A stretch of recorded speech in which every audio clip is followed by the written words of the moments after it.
Nia Okafor thought the worst day of her life was the day her father died. She was wrong.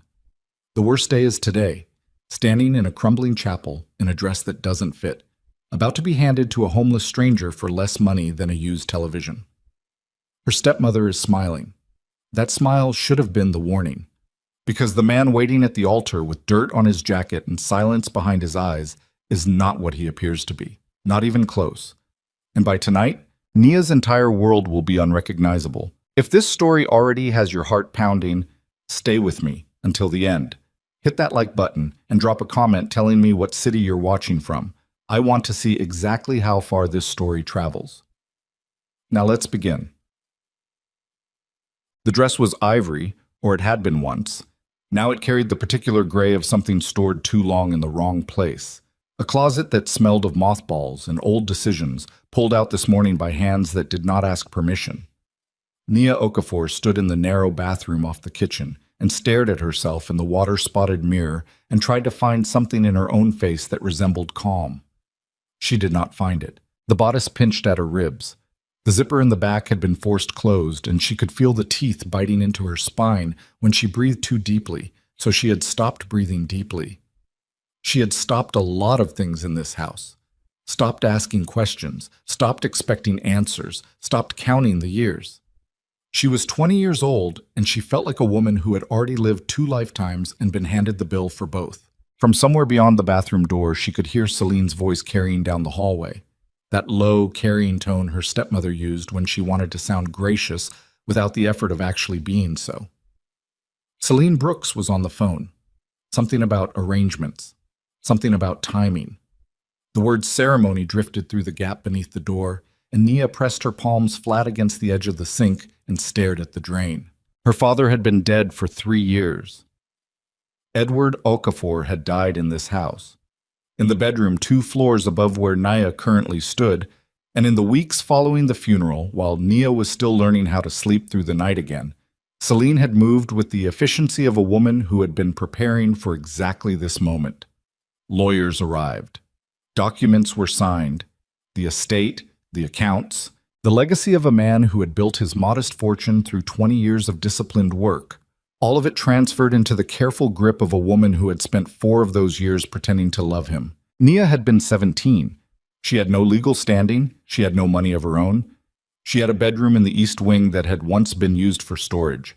And she had the list of daily tasks Celine left on the kitchen counter each morning, written in the same sharp handwriting that had once signed her father's death certificate as witnessed. She had stayed because she had nowhere else to go. She had stayed because the house was the last place on earth that still smelled faintly like her father, like cedar and old paper and the particular warmth of a man who had believed in the ordinary goodness of an ordinary life. She had stayed because leaving felt like the final surrender, and Nia Okafor had always believed, somewhere in the bruised and stubborn center of herself, that something would change. Something had changed. She pulled her hands back from the sink. They left wet prints on the porcelain.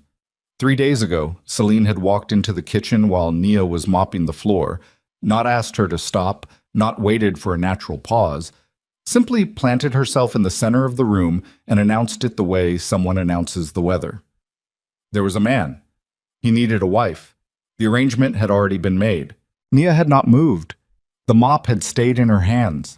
She remembered the particular quality of her own silence in that moment, not the silence of acceptance, but the silence of a person whose mind has stopped processing because what it just received does not fit into any known category. "What arrangement?" she had said finally. Celine had looked at her with the particular expression she reserved for conversations she considered beneath her. A slight compression of the lips, a fraction of a brow raise. "Don't make this dramatic. It's a practical solution. He needs a wife for legal purposes. You need a situation. $200 changes hands and everyone moves forward. $200? You heard me." Nia had looked down at the mop in her hands, at the floor she'd been cleaning, at the reflection in the freshly mopped tiles of a woman in a kitchen that had once been her mother's kitchen, in a house that had once been her father's house, scrubbing the floors of a life she had never chosen. "No," she had said. It hadn't mattered.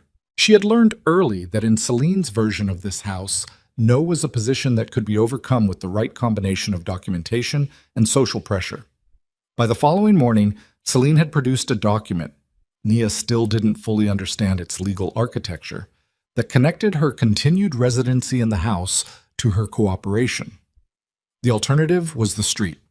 The alternative was nothing, with no coat and less than $40 saved in the lining of a bag under her bed. So here she was, in an ivory dress that wasn't hers, in a bathroom that smelled of cheap floral cleaner. 3 hours away from a ceremony she had not agreed to, marrying a man she had never met. Celine knocked on the door twice, sharp and businesslike. "Car's here in 15 minutes. Nia did not respond. She looked at herself one more time. The dress, the crease between her brows that had been there so long it had started to feel like a feature. The eyes that were her father's eyes, and held, even now, something that had not entirely broken. And then she turned off the bathroom light and opened the door. The chapel was a 40-minute drive from the house, deep into a part of the city where the buildings got lower and the streets got quieter, and the pavement had cracks that the city had long since stopped pretending it would fix. It was not a religious institution. It was not particularly anything. A room with pale walls, folding chairs, a wooden platform at the front, and a man behind a small lectern who had the look of someone who performed these brief legal ceremonies several times a week and had stopped asking questions about context. Celine sat in the first row. She had brought her assistant, a thin woman named Clara, who always smelled of coffee and spent most of her time entering things into her phone. 2 of the chairs on the groom's side were occupied by men Nia did not recognize, one in a dark jacket, one in a gray coat, both sitting with a stillness that felt deliberate. Not the stillness of boredom, the stillness of people trained to wait without showing that they were waiting. Nia noticed this. She filed it somewhere and kept walking. The man at the altar was not what she had expected, though she had worked hard to expect nothing. He was Korean, tall for the angle she'd been given to judge at, with a build that his ill-fitting clothes partially concealed. The jacket was wrong for his shoulders, too narrow across the back, like it belonged to someone slightly smaller. His face was unshaven, not in the fashionable way, but in the way of a man who had been somewhere without access to the things most people take for granted. His hair was clean but unstyled. His hands, when she caught a glimpse of them, were large and still at his sides. He turned when she entered. His eyes were dark, not cold. She had expected cold, but something harder to categorize, something that felt, with a precision that unsettled her, like evaluation. Not cruel evaluation, the kind a person does when they are trying to understand something they haven't made up their mind about. She walked to the platform. She did not take his arm. Nobody had told her to, and she wasn't going to perform warmth she didn't have. The man with the lectern began the abbreviated civil ceremony. The words washed past her. She heard her own name when it was time to respond, and she responded because the alternative was a scene, and Nia had learned long ago that scenes in this house, in any house Celine occupied, never resolved in her favor. "Do you, Kang Tae-jin, take this woman?" She heard him say yes. His voice was low. He had an accent. Not heavy, not performative, but present. She did not look at him. "Do you, Nia Okafor, take this man?" She said yes. The word tasted like nothing, like paper. The man with the lectern closed his folder. Celine stood and smoothed her jacket and exchanged a brief nod with the man in the gray coat, a motion so quick it could have been imagined. Clara tapped something into her phone. The $200, presumably, had already changed hands somewhere upstream of this moment, in whatever transaction Celine had arranged with whatever person she had arranged it with. Nia stood on the wooden platform and held a piece of paper, the marriage certificate, which had been placed in her hands without ceremony, and stared at her own signature in ink that had not yet dried. She was married. She had been in the room for 11 minutes. Tae-jin turned to her. Not to smile. She registered the absence of a smile, and did not find it as alarming as she might have expected. The performed smiles of today would have been worse. "There's a car outside," he said, "if you'll come with me." It was not phrased as a command. It was phrased as something that acknowledged she had the choice, even in this hallway, even now. The specificity of that surprised her enough that she followed him. The car outside was not what she expected. It was black. That was the ordinary part. The make was not ordinary. She didn't know cars well enough to name it precisely, but she knew the difference between a vehicle that existed for transportation and a vehicle that existed to demonstrate something. And this car was the latter. It was long. The windows were dark. Two men stood at attention beside it, with the posture of people who had been trained to stand that way and had done so for long enough that it had become unconscious. Taejin opened the door himself and held it. She stood on the sidewalk and looked at the car and looked at him. "Who are you?" she said. It came out flat. Not a performance of confrontation, a real question. "Get in," he said. "I'll explain in the car." "That's not an answer." "No," he said, and something crossed his face. Not irritation, not the reflexive condescension of a man who expects compliance. Something that looked, if she was reading it right, like the particular tiredness of a person who has been carrying a truth for a long time and is approaching the moment of setting it down. It isn't, but the explanation is better suited to somewhere we're not standing on a public sidewalk. She got in the car. She didn't know why. She told herself it was because she had no alternate plan, which was true. She told herself it was because Celine's car was already gone, which was also true, but there was something else, something in the way he'd phrased it. The explanation is better suited. Not, "I'll explain later," not, "Trust me." The particular wording of a person accustomed to managing information with precision. That precision frightened her more than the car did. The interior smelled of leather and something faintly chemical, clean in a way that suggested recent professional maintenance. She sat against the far door and watched him. He sat across from her. The configuration was facing seats, not side by side, and the car moved without her feeling an acceleration, which meant the driver was very good or the vehicle was very engineered. "I owe you the truth," he said. "You owe me more than that." A pause. "Yes," he said. "I do." He told her. Not everything. She would understand later that the version she received in the car was an edited version, trimmed of detail, structured to be receivable rather than complete. But enough. Enough for the next hour to make sense. Enough for the direction the car was traveling to make sense. The Baiko Syndicate. She had heard the name distantly, the kind of name that surfaces in headlines and then recedes because the full story is too large and too frightening to hold in civilian memory for long. A Korean organized crime organization with operations in 7 countries and financial interests on 3 continents. The name meant White Tiger in Korean. It was not an organization that was discussed openly. It was not an organization whose leadership was publicly known. Taejin was the head. She did not say anything for a long time after he finished. The city was changing outside the window. The low buildings and cracked streets were gone. The neighborhoods were getting different. The kind of different that announces itself in the width of the lots and the setback of the houses and the absence of the particular low-level urban noise that had been the background score of Nia's entire life. Then the neighborhoods were gone entirely, and they were on a road that did not look like a public road. The surface was too perfect, the margins too precise, the tree line on either side too deliberately placed. How much of this did she know? Nia said. Celine. He considered the question. Enough to understand who she was contacting when she made the arrangement. And she sold me to you anyway. For $200, he said, and his tone had something in it she couldn't name. Not mockery, not disgust, but something colder and more considered than either. Yes. Nia looked out the window. Her hands were in her lap, and she pressed them together, not because she was cold, but because she needed to do something with them. The marriage certificate was in her bag. She had not let go of the bag. The gates, when they came, were not subtle. They were tall and black and set into a stone wall that disappeared into tree line on either side, and they were flanked by 2 guard stations, each occupied by 2 men who wore the kind of deliberate neutrality that only people with weapons can fully sustain. The car slowed. Something was checked. The gates opened. The estate beyond them was large in the way that money in excess of any functional need tends to express itself. Not a mansion in the cinematic sense, though the main house was substantial, but an entire world contained within a perimeter. There were outbuildings. There were vehicles in a configuration that suggested regular use. There were people, visible people, moving between structures with the purposefulness of a place that has its own internal logic. Nia looked at all of it and said nothing. The car stopped at the main house. Taejin got out and held the door again.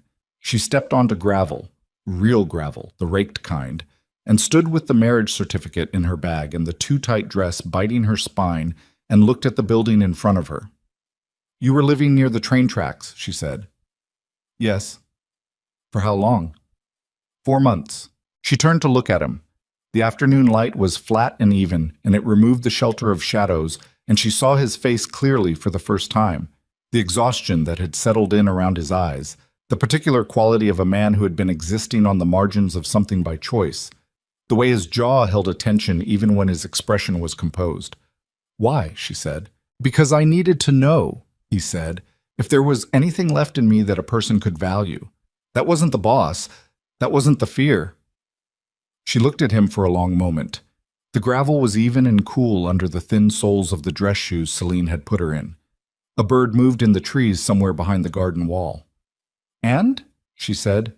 He didn't answer. He gestured toward the door. She went inside. The interior of the house did not perform its wealth. That was the first thing she registered. The absence of ostentation, the way the rooms felt occupied rather than displayed. There were books on actual shelves, arranged in the way of someone who reads rather than someone who decorates. There was a kitchen that smelled of recent use. There were shoes near one of the interior doors, left there without ceremony, the way a person leaves shoes in a house that is actually their home. A woman appeared in the hallway, middle-aged, Korean, with the focused efficiency of someone who manages a complex household without needing to announce the effort. She bowed slightly to Tae-jin and then looked at Nia with an expression that was carefully neutral in the way of someone who has learned to receive new information without broadcasting her reaction to it. Mrs. Park, Tae-jin said, this is Nia. She'll be staying in the East Suite. Please. He paused, and something shifted in his tone just slightly. Make sure she has everything she needs. Mrs. Park nodded and looked at Nia with that same controlled neutrality, and then at the very end of the look, something that might have been a small measure of sympathy. This way, she said. Nia followed her up the stairs. The East Suite was 3 rooms, a bedroom, a sitting room, a bathroom, with fixtures that cost more than Nia had earned in the past 2 years combined. The bed was made with the precision of someone who understood that the quality of a made bed communicates something.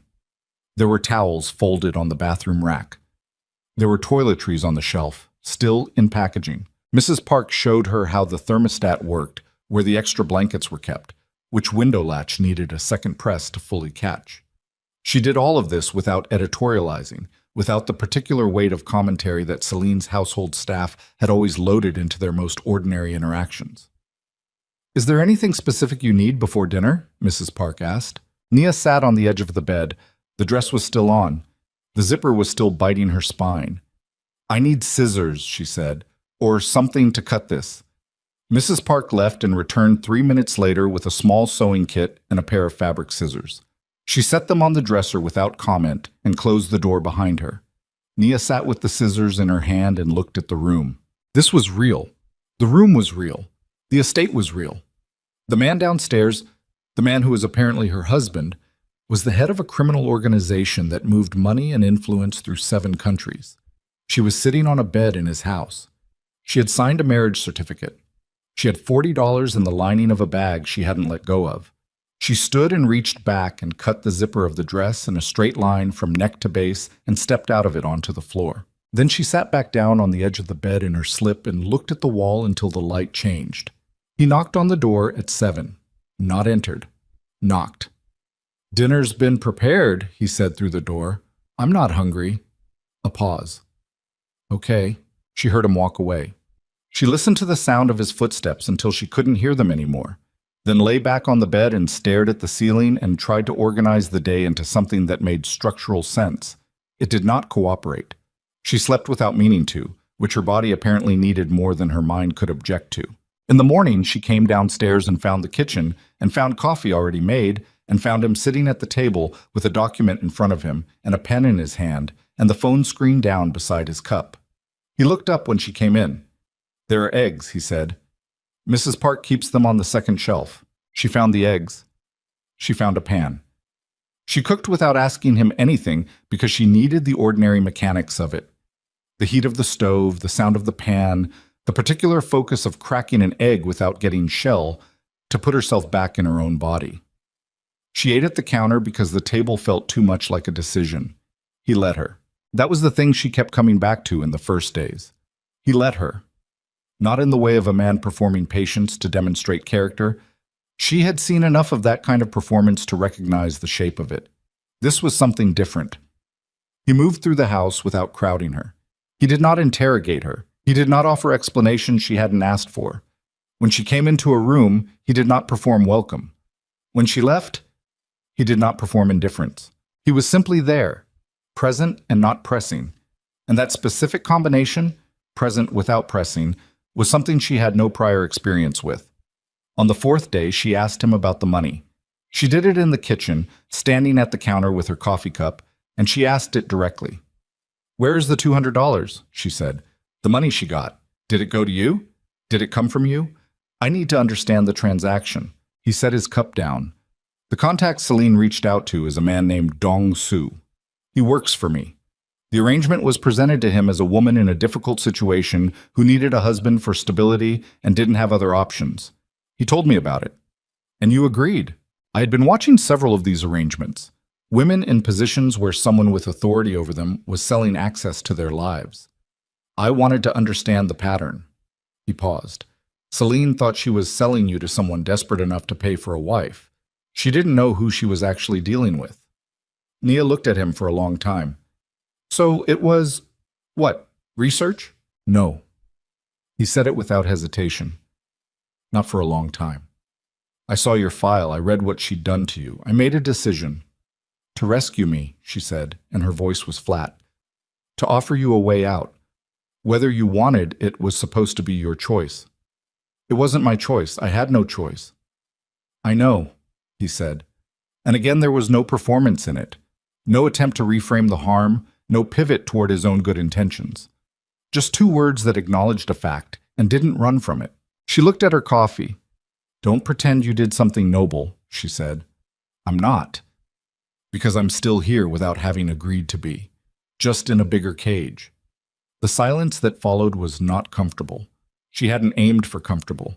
He sat with it without deflecting, and that too was something she had no model for. "You can leave," he said, "if that's what you want. I can make arrangements, money, housing, documentation that protects you from whatever Celine has on paper. You don't have to stay." She looked at him. "Why would you do that?" "Because your being here because you have to is worth nothing," he said, "to either of us." She didn't leave. She didn't agree to stay, not in any formal way. She existed in the house, and he existed in the house, and the days accumulated without either of them naming what the accumulation was. She discovered the garden on the sixth day, a walled space behind the east wing, ordered and tended, with a bench in the far corner under a tree whose species she didn't know. She began going there in the mornings. He never followed her there, and she came to understand that this was deliberate. She began to move through the house more freely. She began to eat at the table. She began to notice things. The books on his shelves were annotated, margins filled with handwriting in 2 languages. There were photographs on the desk in his study, which she passed without entering, and in the photographs was a younger version of him and an older man whose face held the particular gravity of someone who has seen a great deal and kept most of it. She asked Mrs. Park one evening who the older man was. Mrs. Park's expression did something careful. "Mr. Kang's grandfather," she said. "They are estranged is the word, I think. They haven't spoken in some time." "Why?" Mrs. Park considered. "I think," she said, choosing each word, "that some of the things Mr. Kang is trying to leave behind, his grandfather helped build them." Nia thought about that for a long time. On the 9th day, she came downstairs in the middle of the night because she couldn't sleep. The house had sounds she wasn't accustomed to, the particular settling of a large structure, and she was still calibrating.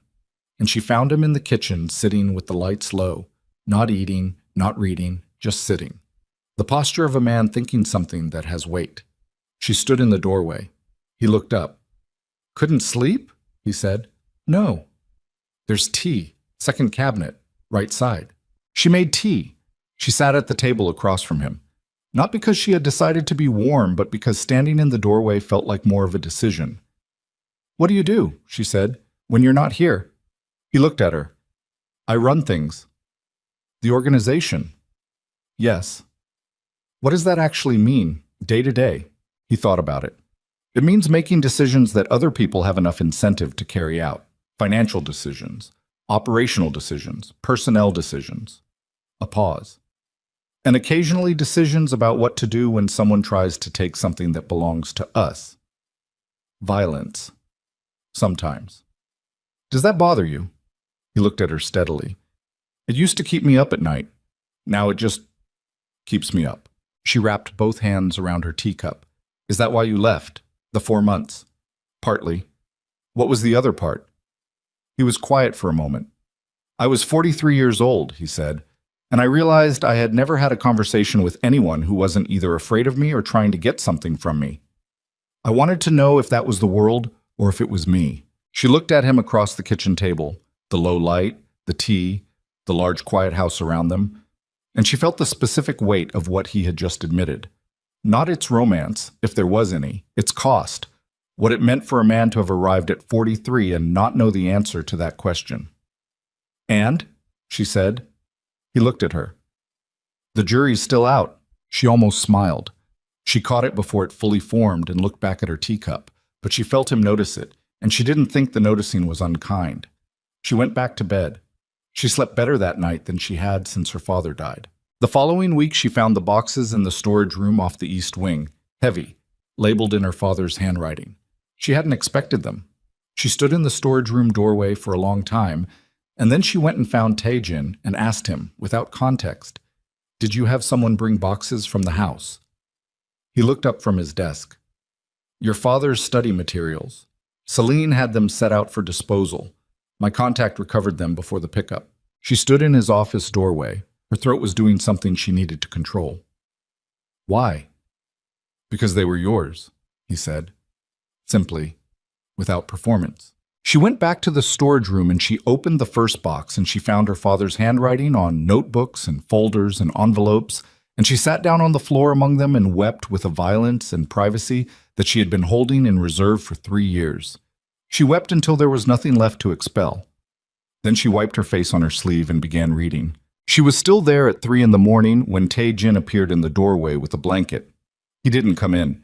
He set it on the floor just inside the threshold, looked at her for a moment with that same unreadable evaluation she had started to understand was not indifference, and left.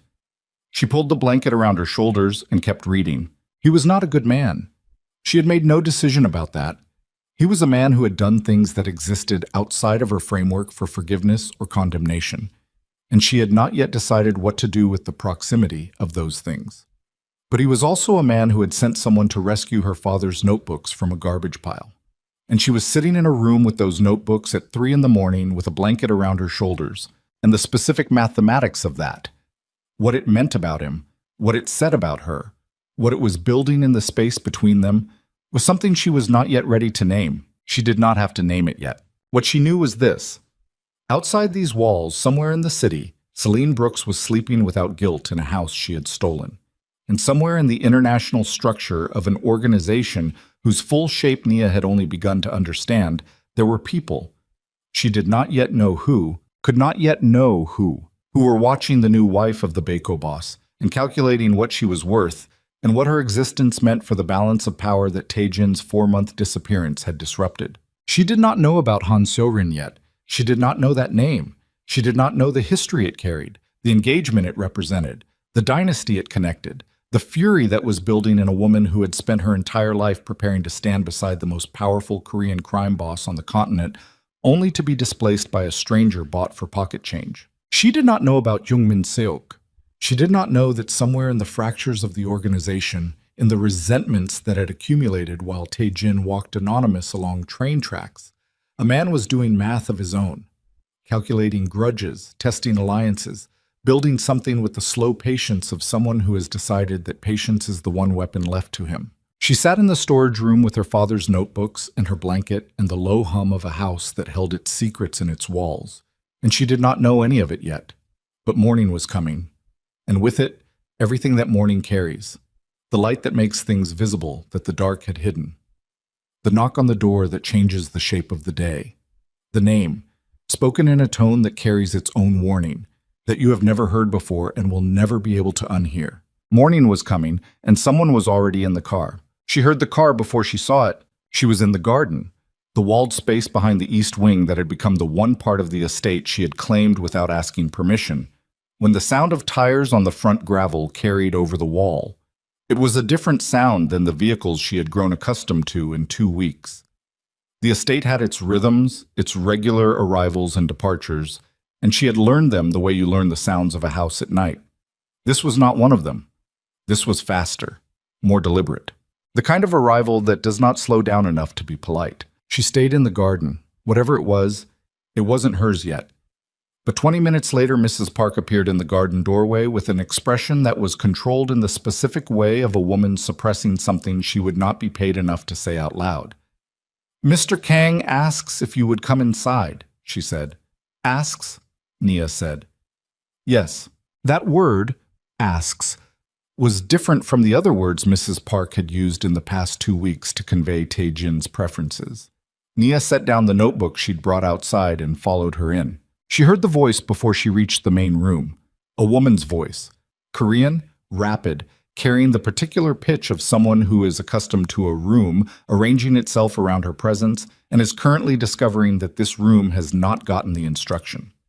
Nia stopped in the hallway just outside the entrance to the main sitting room and listened for 3 seconds before she went in, because 3 seconds was enough. The woman standing in the center of the room was beautiful in the way that requires maintenance and investment and the particular confidence of someone who has never had to perform beauty without resources.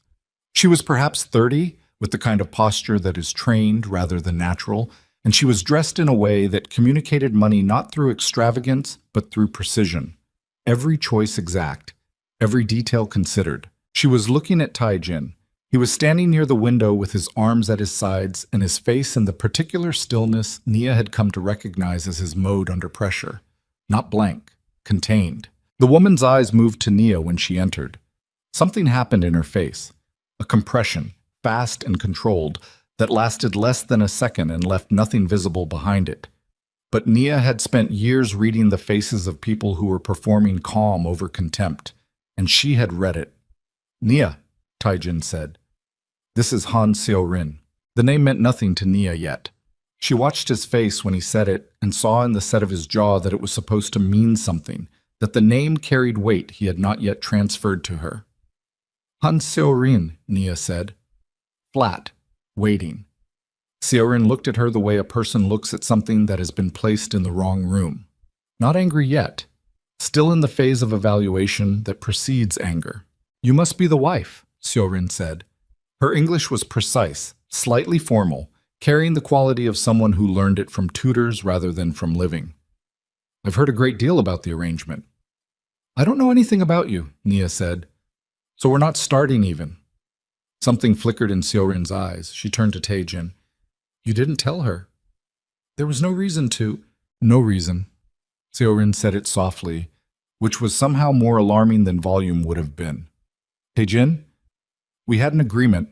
Our families had an agreement. 15 years of negotiation and positioning, and you disappeared for 4 months and came back with—" She stopped, redirected. "Our engagement was announced to both organizations. There are financial structures built around that assumption. There are alliances predicated on it. The engagement was never my agreement," he said. "It was arranged without my consent when I was 26. I told your father that 3 years ago. And yet you never formally ended it." "I'm ending it now." The room was very quiet. Nia stood near the doorway and felt the specific quality of a silence that has been building for a long time and has finally been given a room large enough to expand into. She understood now what she was standing in the middle of. Not a conversation. The final scene of a much longer negotiation. "Who is she?" Seo-rin said. The question was addressed to Tae-jin, but her eyes were on Nia. "My wife," he said before that. "That's the only answer I have for you." Seo-rin looked at Nia for a long moment. "Where did you come from?" she said. Not cruelly, with the tone of a woman attempting to solve a problem by locating its origin point. "Does it matter?" Nia said. "It will," Seo-rin said. And there was something in those 2 words, not a threat, or not only a threat, but a statement of sequence. "And I know something about how this ends that you do not." She said it the way a person states a fact about weather, impersonally. with the patience of someone who has decided to let the future do the work. She left 20 minutes later. She did not storm out. She gathered herself and said a brief, correct goodbye and walked out with the posture of someone who has not lost anything yet because she has decided the real contest has not yet begun. Taejin stood at the window and watched the car leave. "Tell me," Naya said. He turned. "Everything you left out," she said. "Tell me now. Because if I find out there's more later, the way I found out today, I'm going to stop being able to trust the edges of what you tell me. And I need the edges." He sat down. This too, she noted. He sat down, which meant this was going to take time, which meant there was more. There was more. The engagement to Seo-rin had been formally proposed by her father, Han Jae-won, when Tae-jin was 26, and the Baeko syndicate was in a period of external pressure from a rival organization operating out of the Pacific Northwest. The Han family controlled distribution networks along the West Coast. The alliance would have solved a logistical and territorial problem with a single arrangement. Tae-jin had not been consulted in any meaningful way. He had been informed. He had lived with it for years. Not accepted it. Lived with it the way you live with something load-bearing that you know is structurally wrong but cannot remove without bringing down the surrounding walls. "And then you left," Nia said. "And then I left. And the engagement was just suspended. I wasn't available to formalize anything. My grandfather's council handled organizational matters during my absence. They would have told Jae-won I was temporarily unreachable. They would not have told him why. And Seo-rin," he was quiet for a moment. "Seo-rin has been preparing for this her entire life. Her father raised her to be the wife of the Baeko head. That was not, I need you to understand this clearly. That was not a choice she made. It was built into her. The expectation, the preparation, the identity. Is that supposed to make me sympathetic to her? No, it's supposed to give you an accurate picture." Nia sat with that. "She's going to cause problems," she said. "Yes. For me specifically." He looked at her steadily. "For both of us. But yes." She stood. She needed to move, needed to put her body in motion, because the information was working its way through her and she could feel the specific heat of it, not fear exactly. The complex temperature of understanding that the situation she had walked into was larger and more occupied than she had been shown. She walked to the window he had been standing at and looked out at the drive where the car had been. "What does she have?" Naya said. "What do you mean?" "Resources. Leverage. What does she have to use against you?" He paused. "Her family still controls the West Coast networks. Breaking the engagement formally gives them justification to realign with our competitors. That's financial damage and territorial exposure. She knows this. And against me specifically. She doesn't need anything specific. You're the pressure point. If she can make your position here, your legitimacy as my wife, look unstable or fraudulent, she weakens me indirectly." Nia turned from the window. "How many people in your organization know about the arrangement? The $200? "Celine." He met her eyes. He understood the question's architecture. Dong-soo, 2 others who handled the initial contact. "And if Seo-rin finds out?" "She'll find out," he said. "That's not a question of if. And when she does, she'll use it." Naya looked at him. "Then we need to have a conversation about what we actually are," she said. "Because right now, I don't know if I'm a wife or a liability or a piece in something I still don't understand all the rules of." He stood. "You're not a piece." "Then tell me what I am." The silence between them was different from the silences of the previous 2 weeks. Those had been the silences of 2 people learning the distance between them. This was the silence of the distance shrinking against both their intentions. In a room where a woman had just stood and looked at Nia with eyes that said, "This will cost you," and neither of them had flinched. "I don't know yet," he said, "but it's not that." It was not the answer she wanted. It was the honest answer, which she had told him she required, and she stood in the honest answer's discomfort and said nothing more. That night she heard him on the phone after midnight. She was in the hallway, heading to the kitchen, the insomnia returning, and his study door was slightly open and the voice that came through it was different from his daytime voice. Still low, but with a compression in it, a density that she had not heard before. Korean, rapid, and in a register that told her this was not a business call in the way the organization's business usually manifested in her peripheral awareness. This was a confrontation being managed from a distance. She did not stop. She went to the kitchen and made tea and sat with it and listened to the house. When she heard the study door open, she did not pretend she had not been awake. He came to the kitchen and saw her at the table and stopped in the doorway. "Seorin," she said. Not a question. "Her father," he said. "J1. He's not pleased." "What does not pleased look like from him?" Taejin came to the table and sat. He looked tired in a way that went below the surface, the kind of tired that is not resolved by sleep, but by resolving things. "It looks like a phone call at midnight with a list of financial consequences delivered in the tone of a man who considers them inevitable." "Is he right?" "He's not wrong." He put his hands flat on the table. "He's going to pull the West Coast arrangement. I have 2 weeks before the formal withdrawal. After that, we have exposure on 3 distribution channels and a competitor who has been waiting for exactly this kind of opening." Nia looked at his hands on the table. Steady. She thought about the phone call, the midnight tone. "And Seo Rin isn't just following her father," Nia said. He looked at her. "No. She has her own plans. Seo Rin is more intelligent than her father. She's more patient. She works from outcome backward, not from emotion forward." He paused. "She was raised to want this. Not the man. I want to be clear about that. She doesn't. What she wants is the position, the power that comes with it. The alliance was designed to give her family a level of influence inside Baeko that they would not otherwise have. I was the mechanism. And I'm the problem that broke the mechanism. You're the evidence that I chose differently." Naya held her teacup. Outside, somewhere in the dark beyond the garden wall, something moved in the trees. A branch, wind, the ordinary sounds of a world continuing regardless. She thought about Celine's face the morning she had announced the arrangement, that particular smile. She thought about signing the marriage certificate in 11 minutes in a room she'd never been in before. "She's going to come after me directly," Nia said. "Not through you. She's going to try to—" She paused, working it out, the architecture of it.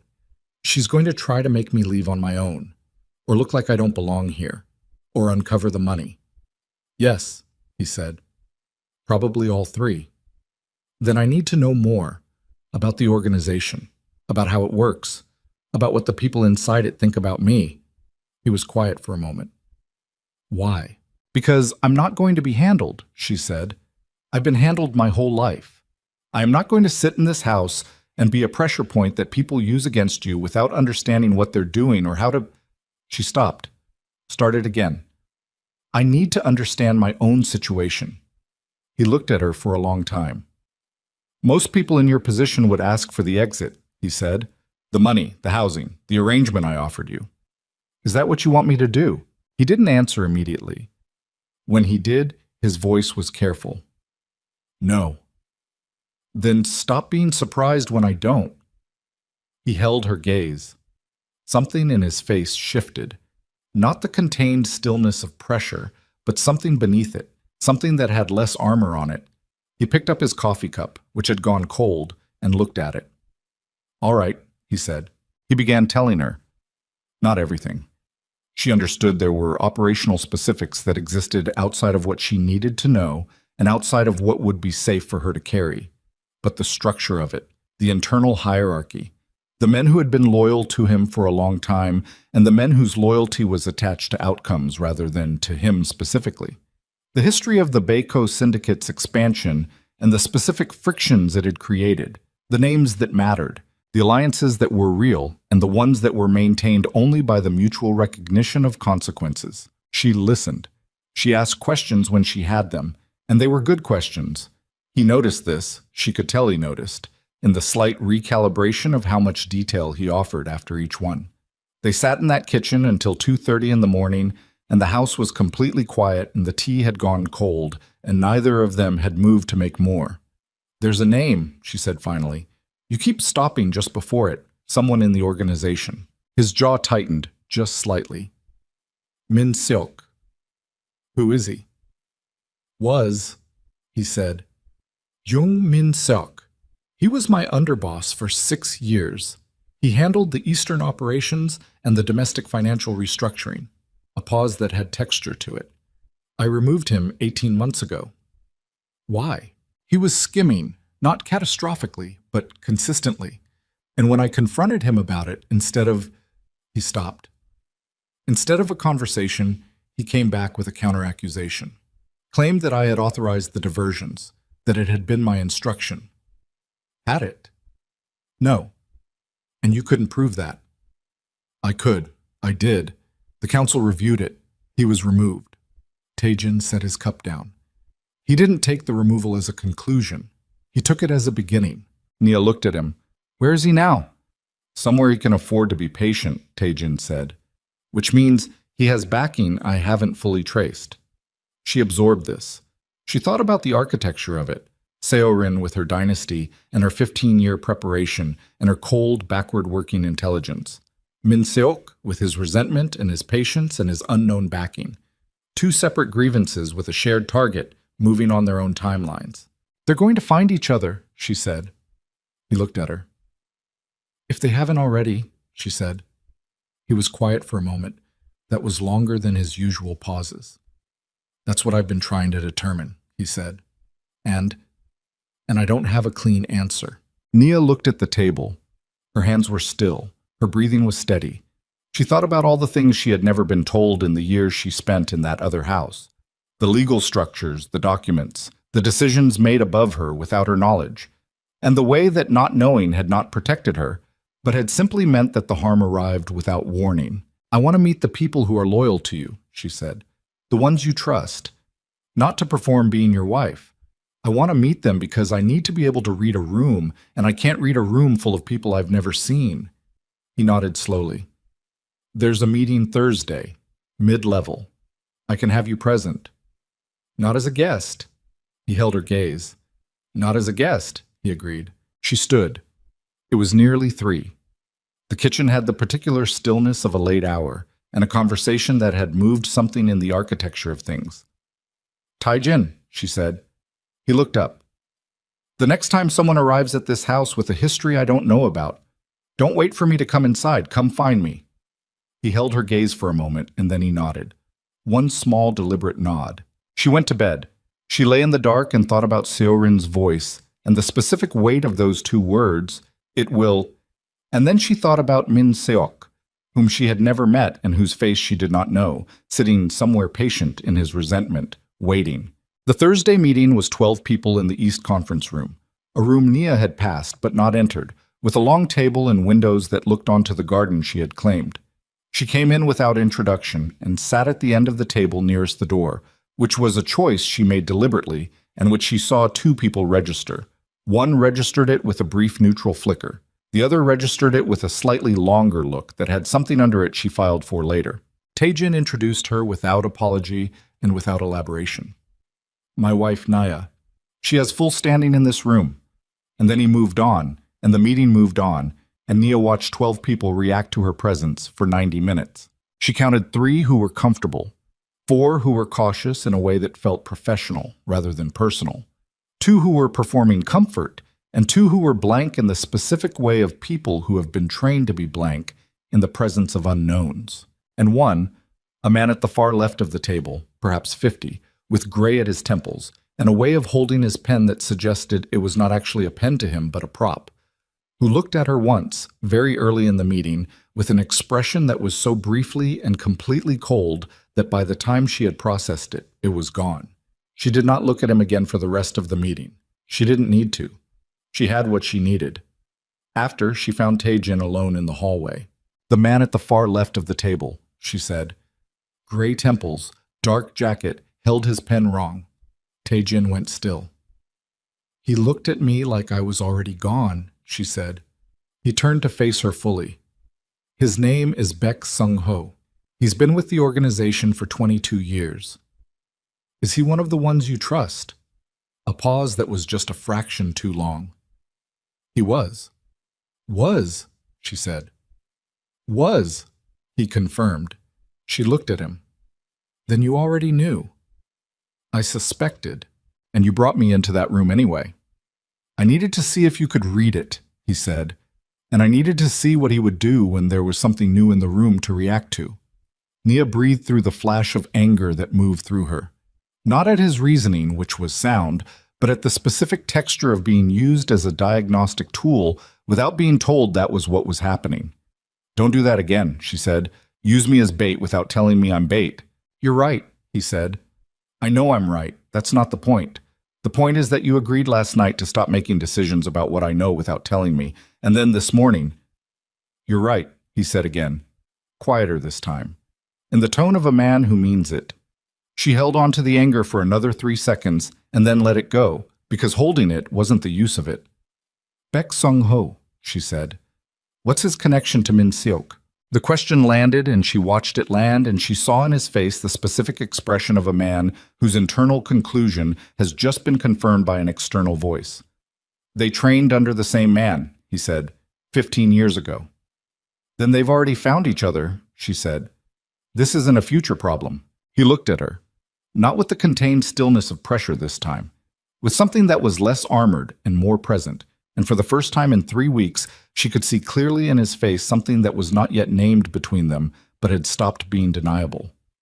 "I need to make some calls," he said. "Make them," she said, "and then tell me what you find." He went. She stood in the hallway and looked at the door to the conference room, which was still slightly open, and thought about the 12 faces around that table and the one that had been cold, and she thought about Seo-rin in her precise clothes moving backward from outcome.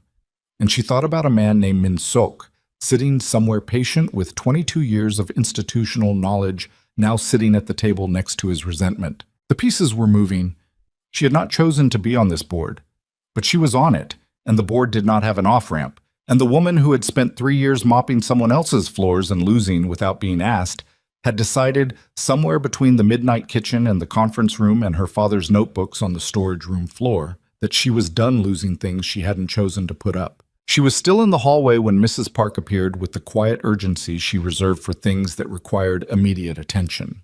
Her face was that careful blankness again, but this time there was something underneath it that Nia had not seen before in 2.5 weeks of watching this woman manage the impossible with perfect composure.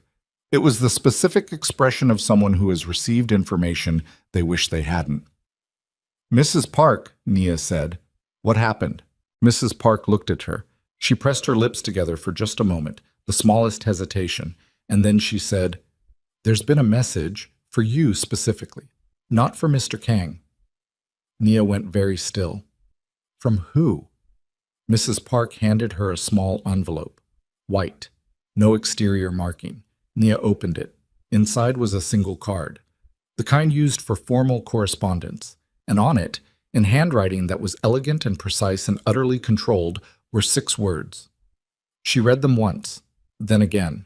Then she folded the card and put it in her pocket and walked to the window at the end of the hall and stood there with her hand pressed flat against the glass and her breathing doing something she needed to bring back under control. Because the 6 words on that card were not a threat.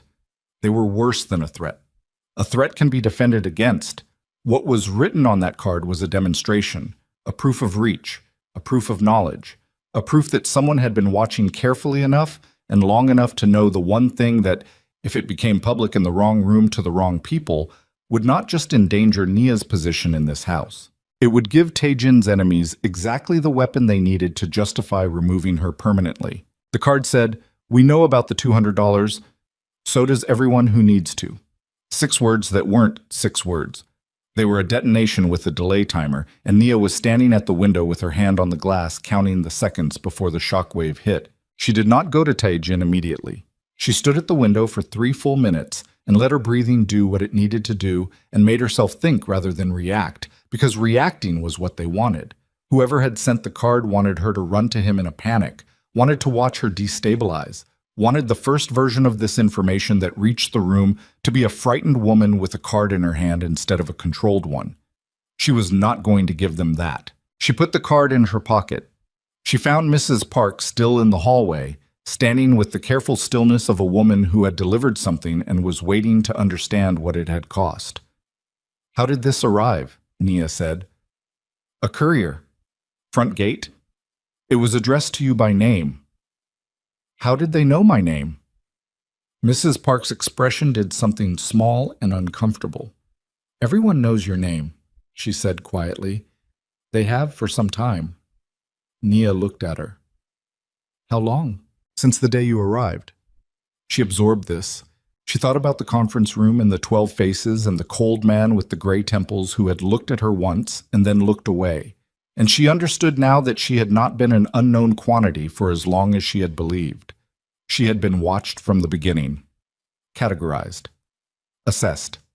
She had thought she was learning the room. The room had already finished learning her. She went to find Taijin. He was in his study, on the phone, and she opened the door without knocking, something she had not done before. And he looked up and registered her face and ended the call in 2 words. She put the card on the desk in front of him.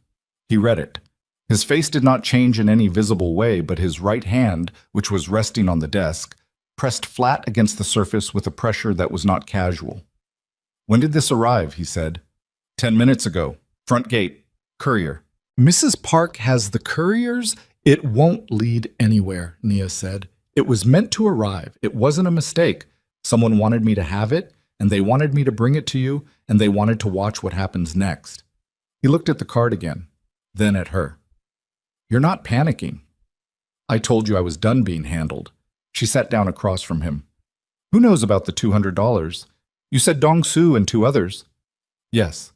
"Then one of those 3 told someone, or was asked by someone who already knew part of it and needed confirmation." He picked up the card, held it. "Dong-soo has been with me for 11 years. I'd stake my life on him." "You might be staking mine," she said. "Who are the other 2? He said the names. She didn't know them, but she watched his face as he said them, and she saw the specific quality of a man performing certainty he is privately revising. "The second name," she said. "Your face did something." He set the card down. "Park Hyun-jae. He handled the initial contact with Celine's network. He's had some financial difficulties in the last year, personal debts. And someone with money and a reason to want this information could have reached him." Taejin did not answer, which was itself an answer. "Seo-rin," Nia said. "Or Min-seok, or both." He stood. He moved to the window, the same window she had stood at, the one that overlooked the front drive, and stood with his back to her for a moment. When he turned around, his face had the contained stillness again, but she could see beneath it now, could read the specific frequency of it. This was not the stillness of a man managing external pressure. This was the stillness of a man managing the recognition that something he thought was secure is not, and has not been, and the radius of the breach is still expanding. "I need to talk to Hyun-jae," he said. "Not yet," she said. He looked at her. "If you move on him now, whoever sent this card knows within hours that we identified the leak. They'll accelerate whatever they're planning." She held his gaze. "You said Seo-rin works backward from outcome. If she sent this, she sent it as a first move, not a last one. She wants us reactive. She wants us making decisions fast and making them afraid." He was quiet for a moment. "What do you want to do?" "I want to know what everyone who needs to means. Who is the target audience for this information? Who are they planning to tell and when and in what context? If it reaches the council," he began. "What happens?" He pressed his lips together. "The legitimacy of the marriage becomes a formal question. There are members who had concerns about the circumstances. If it becomes a council matter, I can manage it. But it creates a window. And during that window, the organization's attention is divided between the external question and internal politics. And that's exactly the kind of opening Min-seok has been waiting to exploit." "So the card isn't the attack," Nia said. "The card is what makes the door." He looked at her. "Yes." "Then we have to close the door before they walk through it."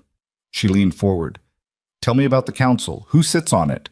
Which ones have existing reasons to question your judgment?" He told her. 4 names. Of the 4, 2 were neutral, men who followed organizational precedent rather than personal loyalty. One was fully in his corner. One was Baek Sung-ho, the cold man with the gray temples and the wrong pen, who had been with the organization for 22 years and had trained with Jung Min-seok 15 years ago, and had looked at Nia once in that conference room with an expression like she was already a past tense problem. How much does Sung-ho know about the Seo-rin engagement? She said. Everything. He was part of the original negotiation.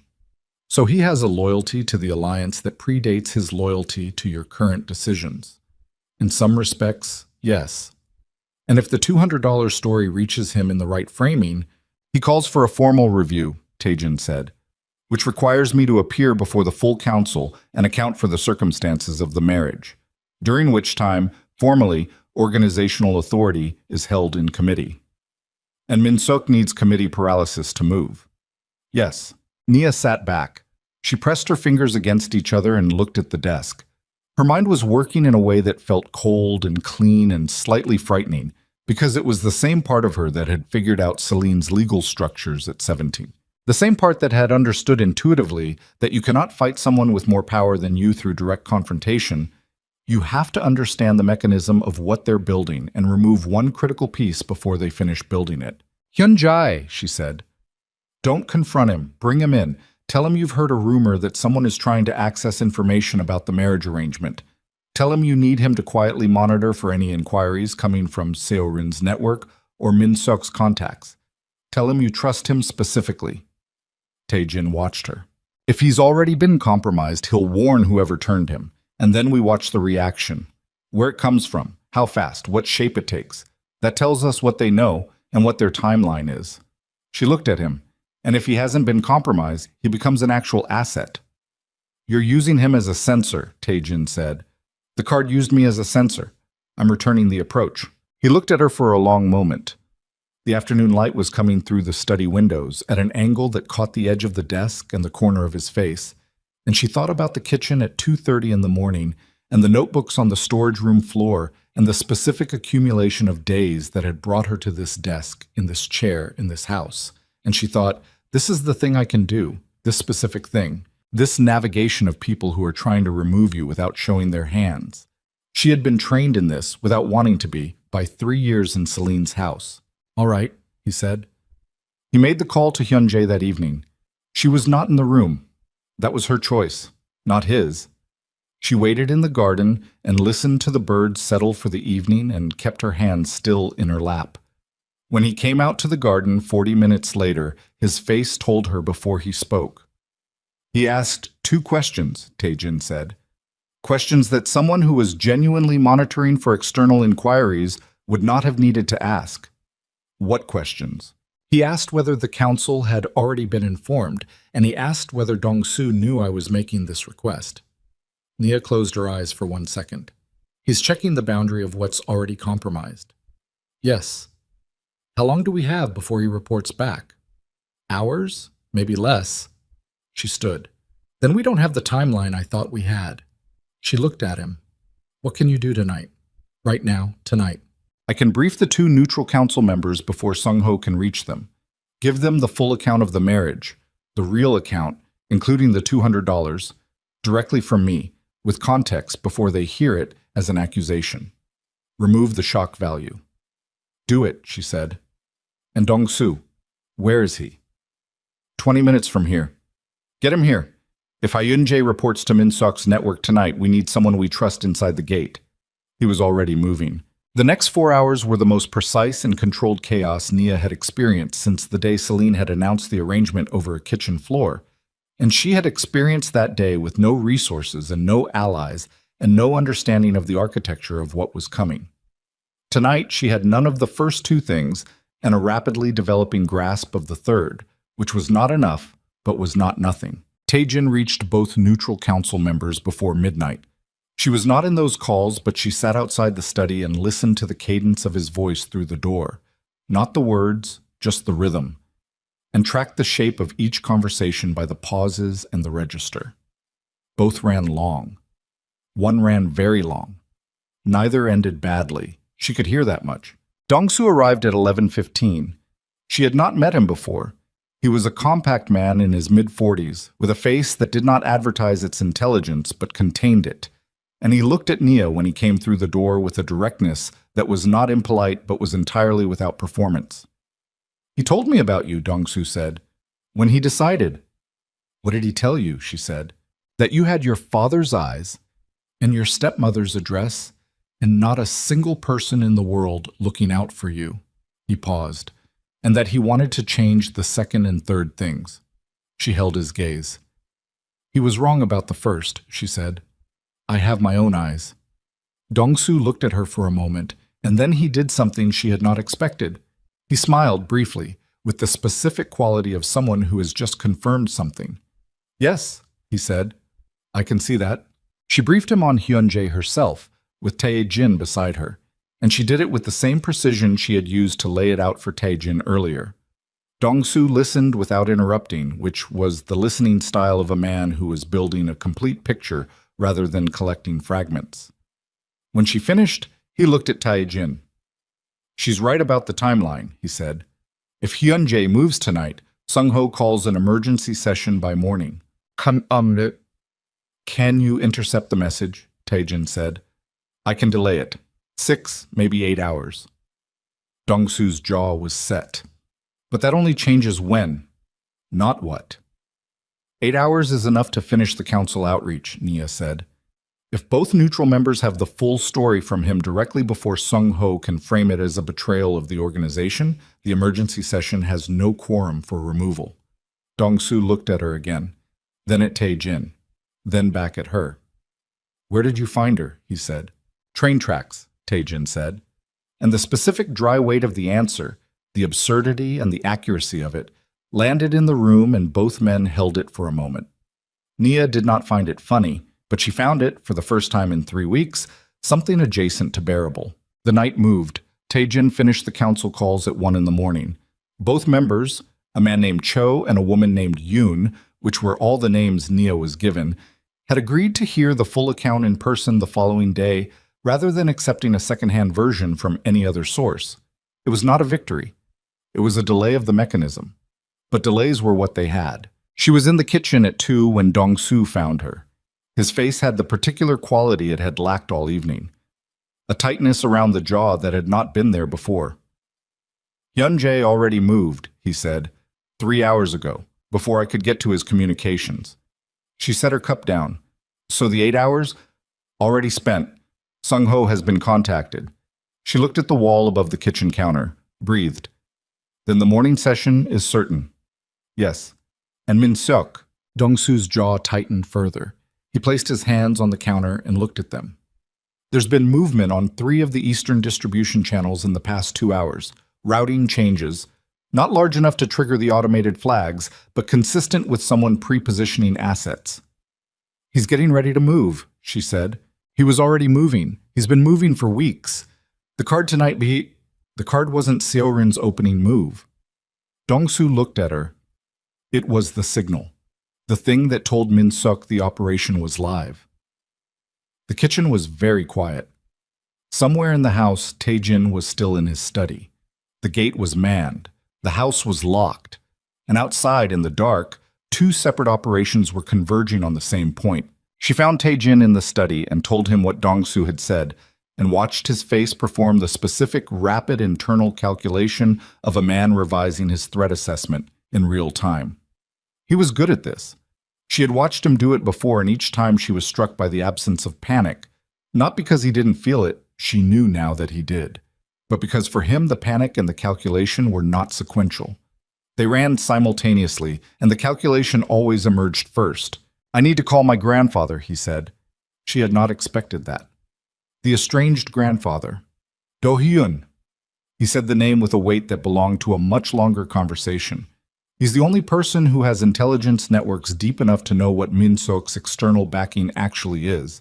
Without that, I'm defending against a shape I can't see. You said they were estranged. We are. Will he help? He was quiet for a moment. I don't know. That's not good enough for tonight. No, he said. It isn't. He picked up a phone, not the one she had seen him use before, a different one, older, the kind that does not connect to networks, and dialed a number from memory.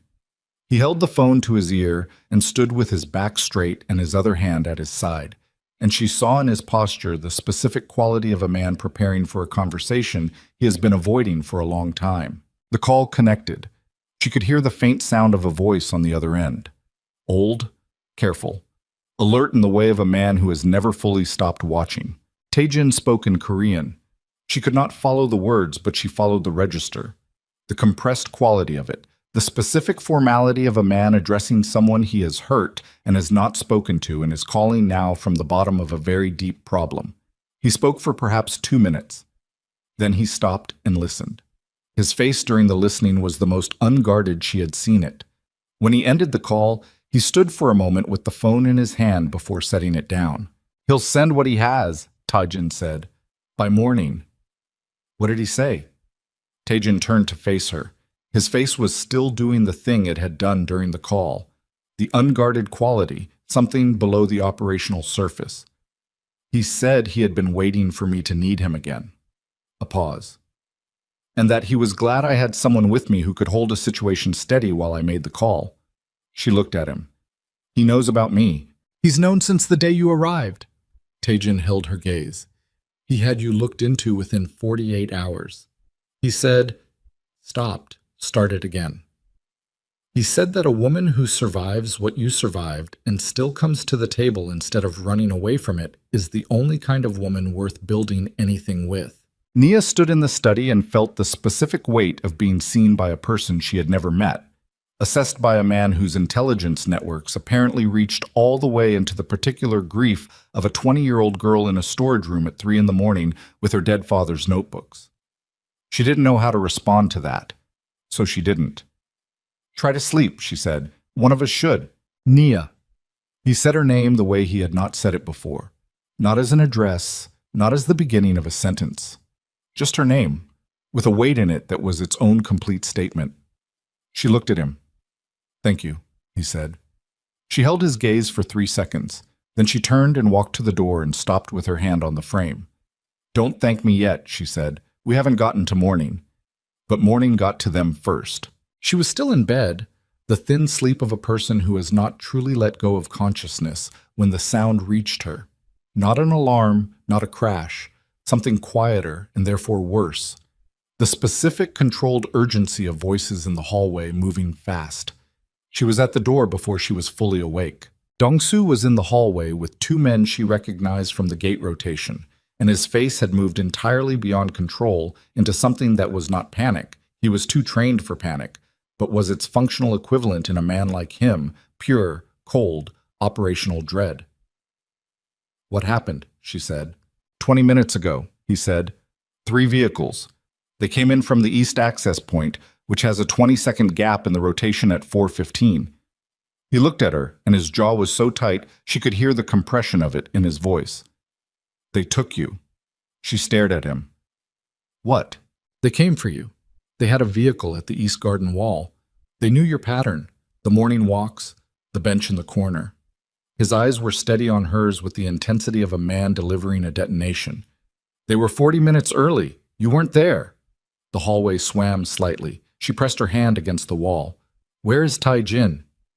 "He's—" The door at the end of the hall opened. Taejin came through it with Dong-soo's mirror of expression on his face, past control into something that operated below the normal channels of composure. And he crossed the hallway in 6 steps and stopped in front of her with his hands at his sides and his chest moving with a breath that was doing more work than breathing usually requires. He looked at her. He looked at her the way a man looks at something he has just understood he cannot afford to lose. "They tried to take me," she said. "Yes." "They knew my schedule." "Yes." "Sung-ho," she said, "or someone with access to the estate's internal rotation schedule." His jaw was iron, which narrows to 6 people. She absorbed this.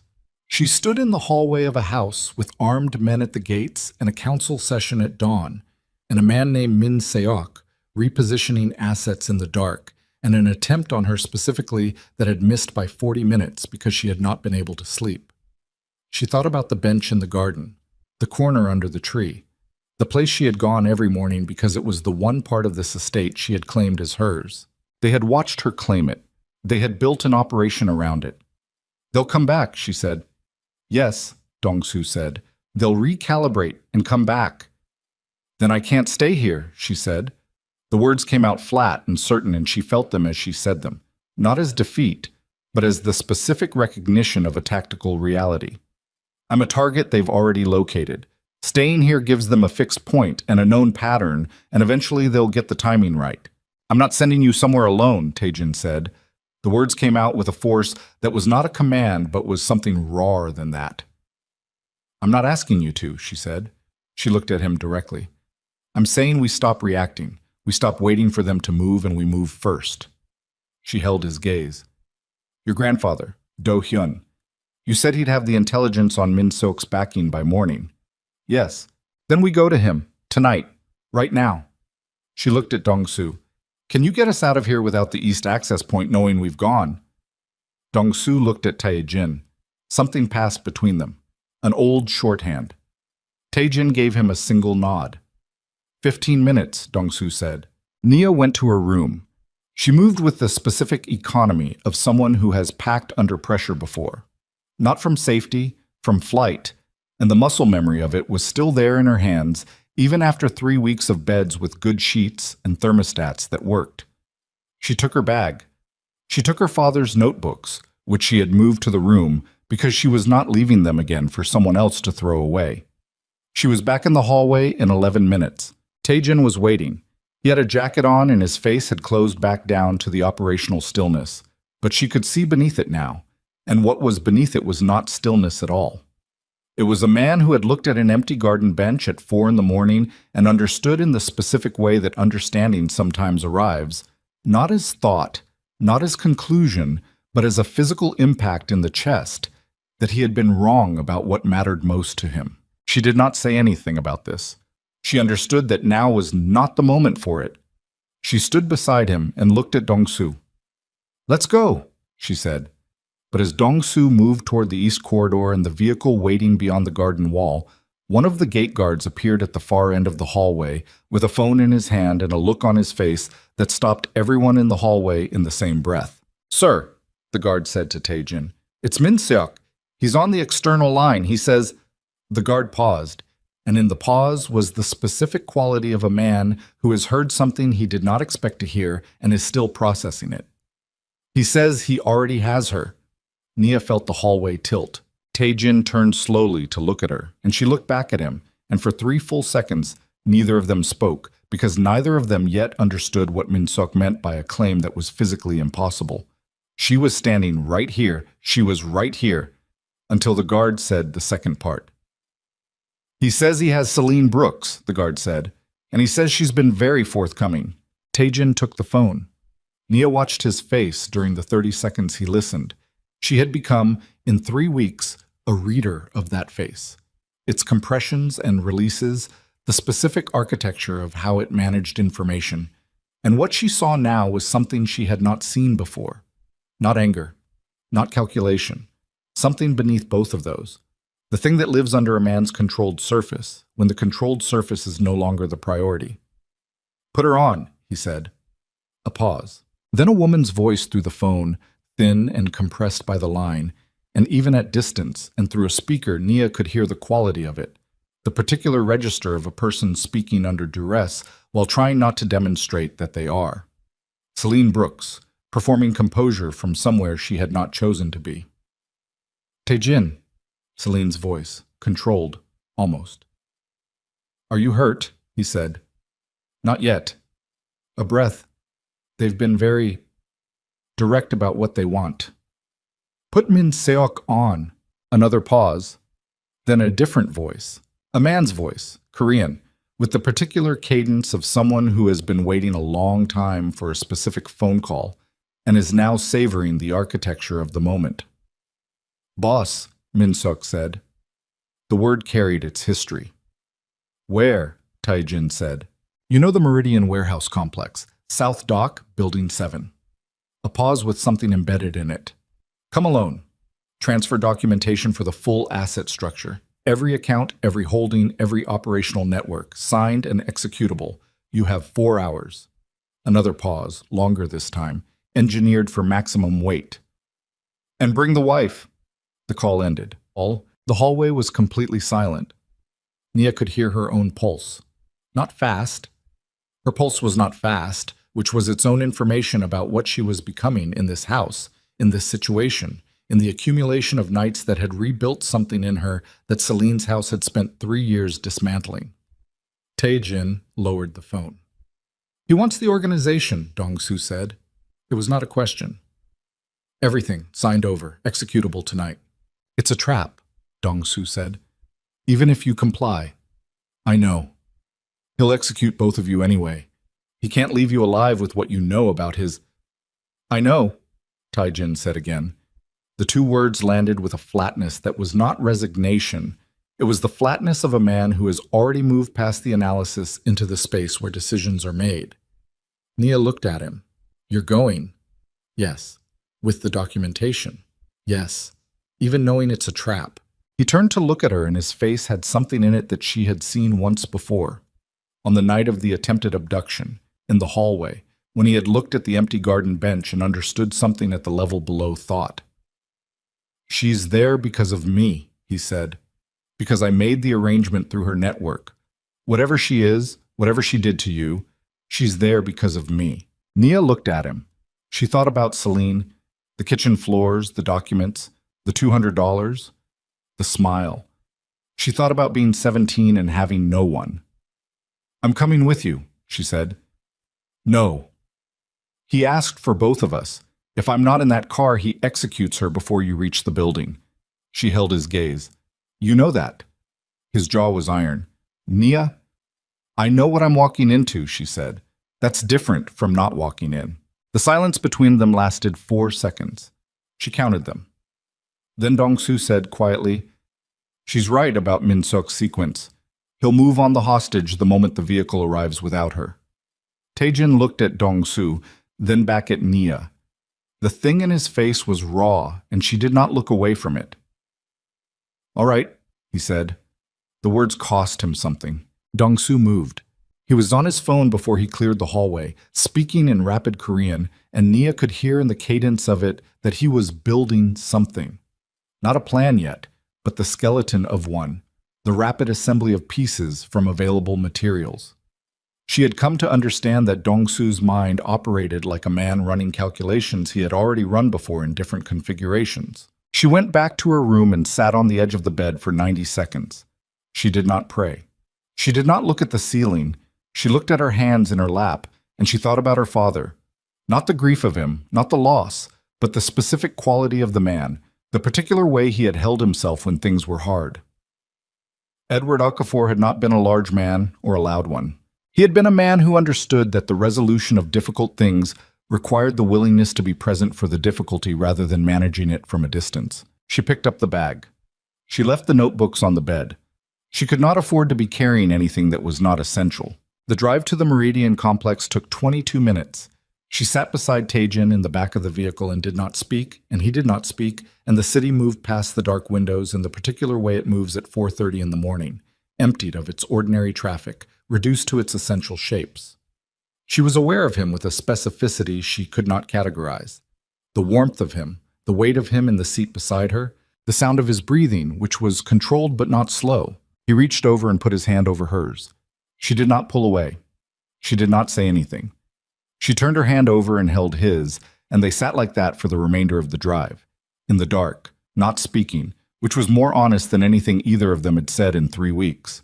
The Meridian warehouse complex sat at the edge of the old industrial port, a cluster of enormous structures that had once served active shipping operations and now existed in the particular limbo of buildings that are too large and expensive to demolish and too outdated for legitimate repurposing.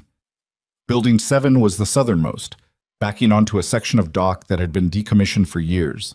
The approach road was lit by 2 working lampposts out of 8, which was either neglect or design. Their vehicle stopped 200 meters from the building.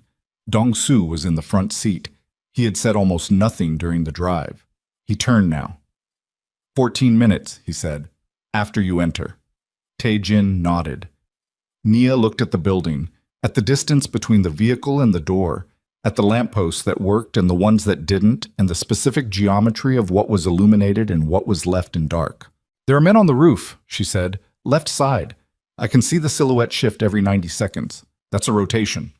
Both men looked at the roofline. "She's right," Dong-soo said quietly.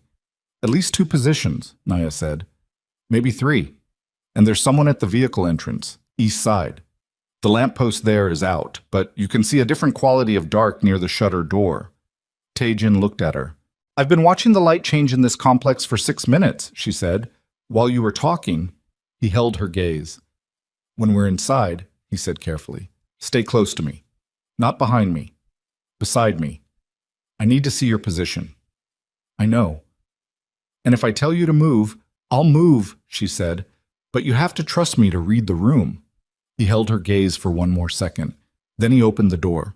They walked across the approach road with the particular weight of people who understand that they are being watched and have decided to perform the opposite of fear.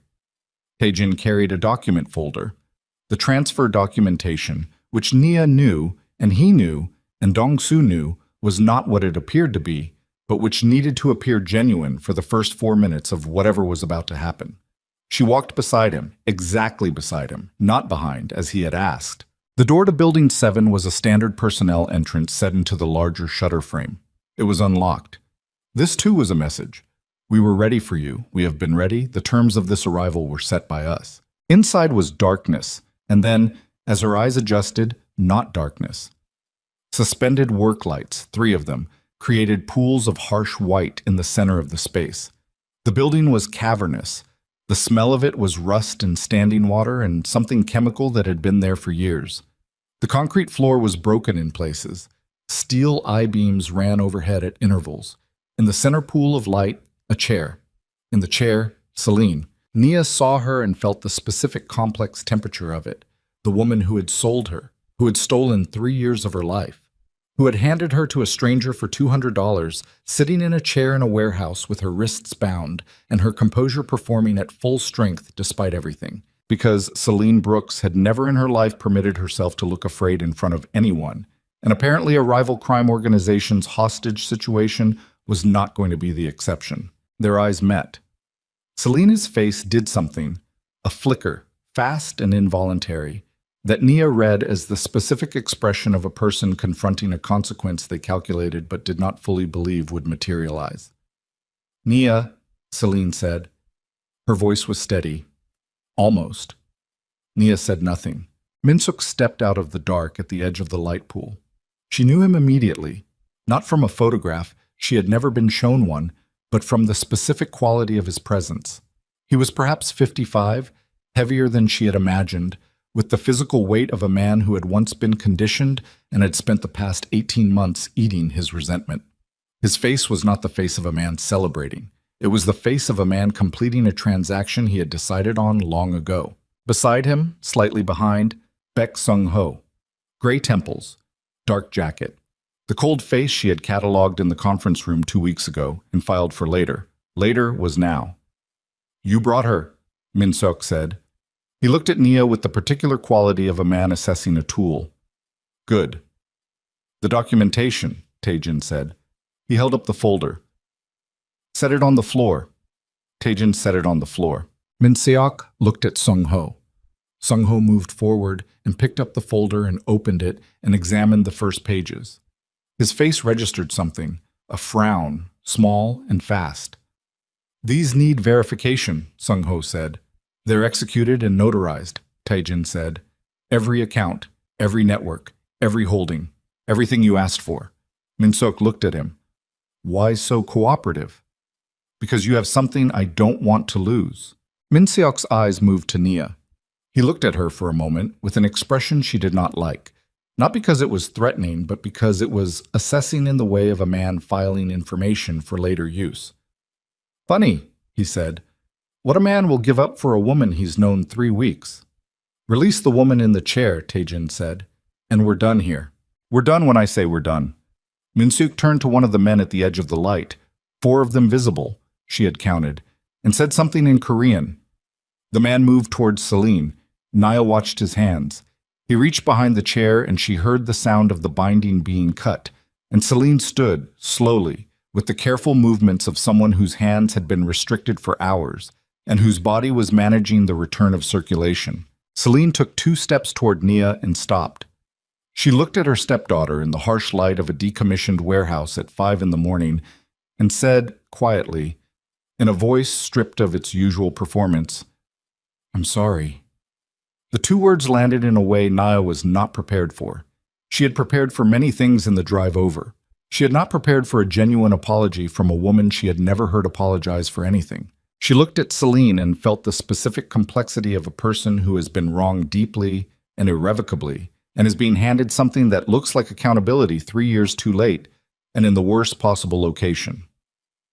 I know, Nia said. It was not forgiveness. It was acknowledgement. The difference mattered. Min Seok was watching this exchange with the expression of a man who considers emotional content irrelevant to his objectives and is waiting for it to conclude. When the brief silence that followed Nia's two words settled, he looked at Tae-jin. There's one more thing, he said. Tae-jin's jaw. Sung-ho. Min Seok gestured. Sung-ho pulled a phone from his jacket and turned the screen toward Tae-jin. On it, a document. Nia could not read it from where she stood, but she could see from Tae-jin's face as he looked at it that it was something that had weight. Emergency council session was called 40 minutes ago, Sung-ho said. Formal review of the Baeko leadership has been initiated. Per organizational charter, during a formal review, no executive transfer of assets is legally valid without council countersignature. He looked at Tae-jin with the cold face. The documents you brought are worthless. Min Seok smiled. It was a small smile. The smile of a man who has run the sequence and confirmed the outcome. So here's what happens now, he said. You both stay here while I go to the council session and present the evidence of your, shall we say, irregular marriage arrangement. The council removes you. New leadership is seated. Countersignature is obtained, and the documents become valid. You're going to kill us anyway, Tae-jin said. Flat. A statement, not an accusation. Min Seok looked at him. I'm going to do what's necessary, he said, which is a phrase you used to say yourself, if I remember correctly. He said something to the four men at the edge of the light. They moved. Nia watched their movement and calculated it, and her calculation arrived at an outcome she did not like, and she felt her body react before her mind had finished processing. The cold down her spine, the tightening of her chest, the specific adrenaline that is not fear, but is fear's functional component being routed toward use. She looked at Tae-jin and found him already looking at her. In his eyes was the calculation she recognized, but beneath it, the other thing, the thing that had been building for 3 weeks and had clarified completely on the drive over when he had reached across the dark and put his hand over hers. One of the men raised his weapon. She saw the angle of it. She saw the target. She saw the distance and the moment, the specific compression of seconds that precedes a thing that cannot be undone. And she moved. Not away. Toward. She stepped in front of him with the particular speed of a person who has made a decision before the decision has been consciously formed, and she felt the impact before she heard the sound. A hard, searing translation of force into her left side, high, below the shoulder, that drove the breath out of her and replaced it with something that burned clean and immediate and absolute. She was falling before she understood she had been hit. Tae-jin caught her. His arms were around her and the floor was very far away and very close at the same time, and she could hear his voice saying her name. Not in the composed register, not in any register she had heard from him before, in the register of a man for whom the composed surface has been entirely removed by a single irreversible second. She heard the warehouse erupt, sound and motion and the particular chaos of a situation that has departed from its planned sequence. She heard Dong-su's voice, the 14 minutes, he had said 14 minutes, and she had lost count of time in the drive and the crossing and the light pool, and she heard other voices and the specific sounds of a space that has gone from controlled to contested. She was on the floor. He was beside her, over her, with his hand pressed hard against her side and his face above her in the harsh white light, and his eyes. She could see his eyes clearly. She was not losing consciousness. The pain was large and specific and present, and she was entirely in it. His eyes were doing something she had never seen them do. They were not contained. They were not calculating. They were the eyes of a man who has been stripped down to what remains when everything else is removed, and what remained was not the boss or the strategist or the man who had walked away from an empire to find out if he was still human. What remained was grief. The particular grief of a person who has found the one thing and is watching it cost. Stay with me, he said. His voice was raw in a way that physical damage alone does not produce. "Nia, stay with me." She looked up at him from the concrete floor with the burning in her side and the chaos of the warehouse around them and the specific weight of 3 weeks compressed into this one moment, and she thought, "I am not going anywhere." She tried to say it. What came out was less than that, but it was something, and he heard it, and she watched his face receive it. The warehouse was changing. She could hear it in the quality of the sounds. The movement had shifted. The voices had changed their direction, the specific acoustic signature of a space where one side is gaining. Dong-soo. Whatever 14 minutes had assembled, it was here. Min Seok's voice somewhere in the dark, raised. Sung-ho's answering. Then other voices overriding them, and the particular silence of men who were positioned and prepared encountering men who were positioned and prepared in the opposite direction and discovering that their arithmetic had been wrong. She kept her eyes on Taejin's face. His hand was still pressed against her side. She could feel the pressure of it, steady, hard, deliberate. A man who understood that pressure was the immediate physics of what was needed and was providing it without flinching. His other hand was on the side of her face. "The grandfather," she said. Her voice was thin. She did not like how thin it was. "He came," Taejin said. She absorbed this. Do-hyun, the intelligence networks. The 14 minutes that had become something else entirely. Not just Dong-soo's preparation, but something older and deeper. The resources of a man who had built the organization from nothing and had been waiting, in his estrangement, for his grandson to need him enough to call. "Good," she said. "Don't talk." "I'm fine." "You're not fine." "I'm talking," she said. "That means I'm fine enough."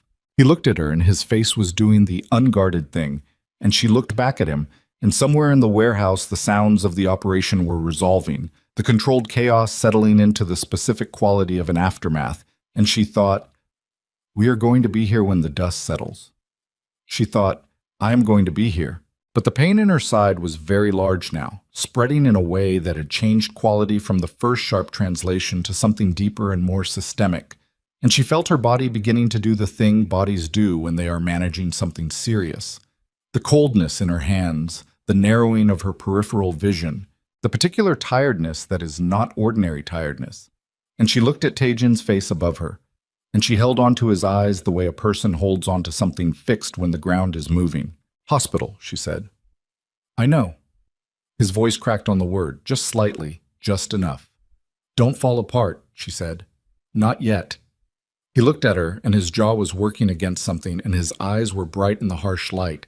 And he said, very quietly, with the specific quality of a man making a promise in the only register that counts, "Not until you're okay." "Then I'll stay conscious," she said. "You'll do more than that," he said. And the fierceness of it. The raw, unperformed fierceness of a man who has given away an empire tonight and is holding the only thing he was not willing to give, reached her through the pain and the cold and the narrowing edges. Outside the warehouse, somewhere in the dark, a vehicle was moving fast. And in the silence that was beginning to replace the chaos, Dong-soo's voice, controlled and clear, called a name across the concrete floor. And the name he called was not Taejin's. It was hers. She did not die.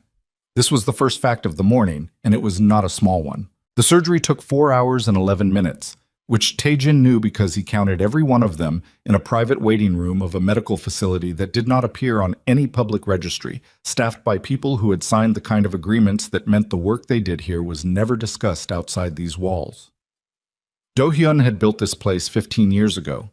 It had served purposes Taejin had never let himself examine too closely. Tonight, it was the reason Nia Okafor was still breathing. He sat in the waiting room with his shirt still carrying her blood, dried now, darkened. And he did not change it because changing it would have required leaving the room, and he was not leaving the room. Dong-soo had offered him a jacket. He had not taken it. Do-hyun arrived at 6:15 in the morning. Taejin heard him before he saw him. The particular cadence of an old man who still moves with the economy of someone trained to make no unnecessary sound. He came through the door, and he was smaller than Taejin remembered, or perhaps the room was larger, and his face carried the particular weathering of a man who has outlived most of his contemporaries and knows exactly why. They looked at each other across the waiting room. 3 years of silence. 3 years since the argument that had not been an argument but a severance. Tae-jin telling his grandfather what the organization had cost him, what the decades of violence and arrangement and bloodshed had removed from him, what a man looked like from the inside when every relationship he had was structured by fear or obligation. Do-hyun listening without defending. And then, in the silence after, saying only, "I know." Which was the most honest and most insufficient thing he could have said, and both of them had understood this simultaneously, and the silence had extended from that room into 3 years. Do-hyun crossed the waiting room and sat in the chair beside him. He did not speak immediately. He looked at Tae-jin's shirt. "She moved in front of you," the old man said. "Yes." "Why?" Tae-jin looked at his hands. "I don't know. I haven't asked her." Do-hyun was quiet for a moment. "I think you know," he said. Tae-jin did not answer. The old man reached over and placed one hand briefly on his grandson's arm. Not a grip, not a demonstration of force, just a contact. The specific weight of a hand that has done terrible things and is offering, at this late hour, the only currency it has left that is worth anything. "She'll live," Do-hyun said. "The surgeon told me. The bullet was high. It missed what it needed to miss." Tae-jin closed his eyes for 3 seconds.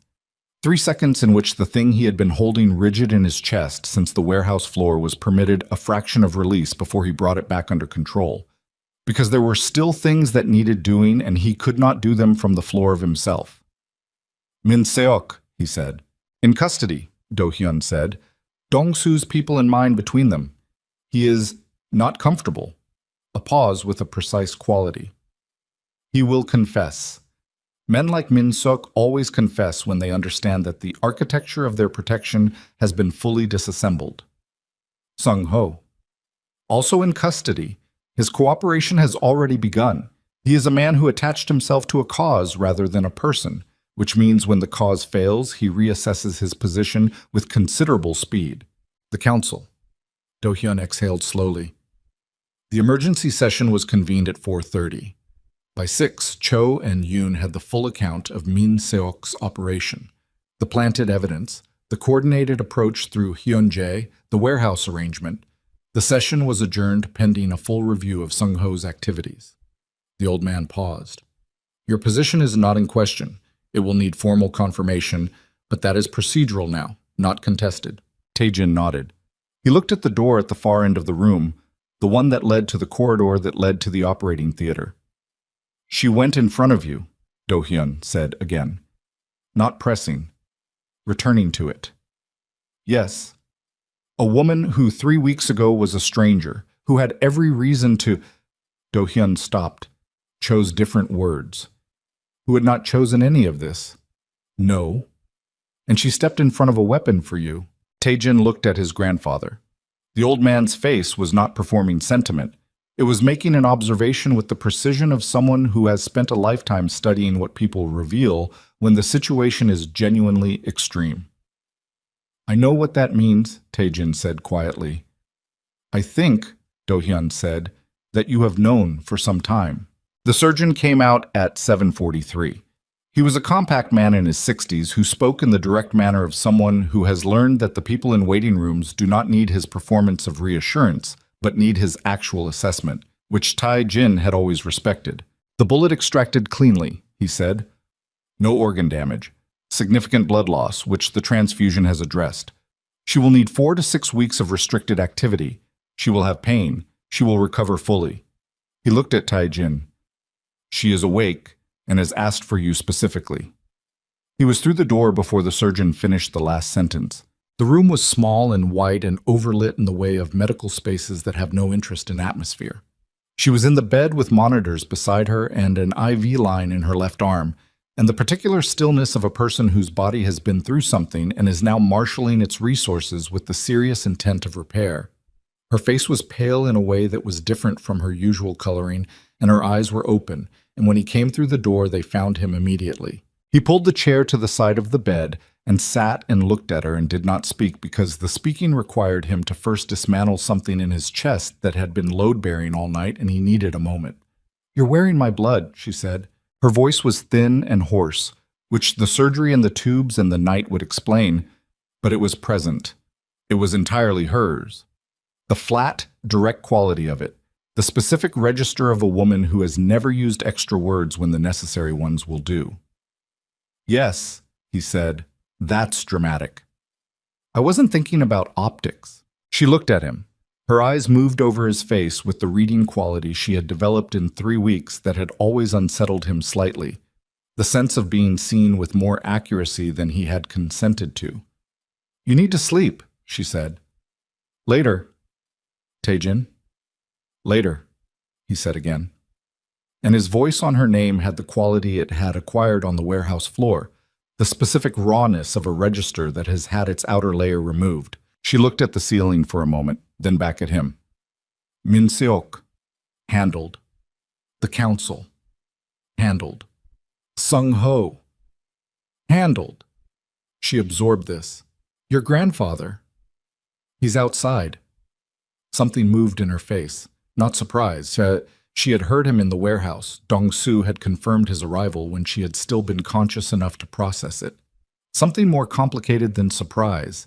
The specific expression of a person recalibrating what the word handled actually contains. He came, she said. When I called, he came.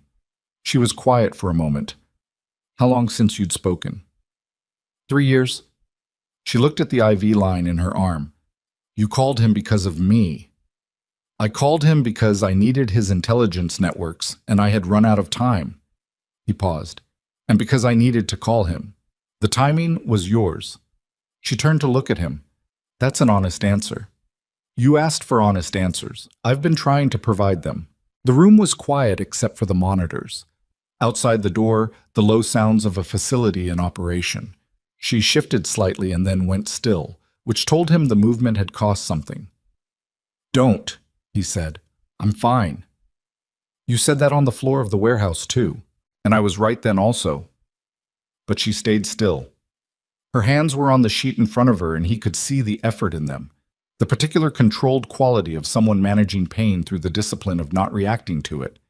He reached over and put his hand over hers. The same gesture from the car, reversed. She looked at his hand for a moment. Why did you do it? He said.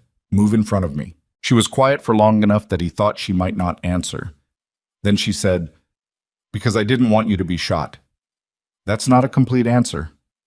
It's the only one I have right now that I'm willing to say out loud. She looked at him.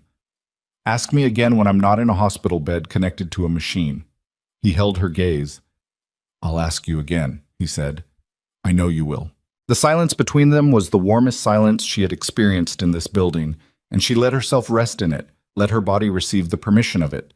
That she did not have to be alert right now, did not have to be reading the room, did not have to be 2 steps ahead of anything. The machinery of what had been threatening them for weeks had been disassembled overnight. The space that remained was not comfortable.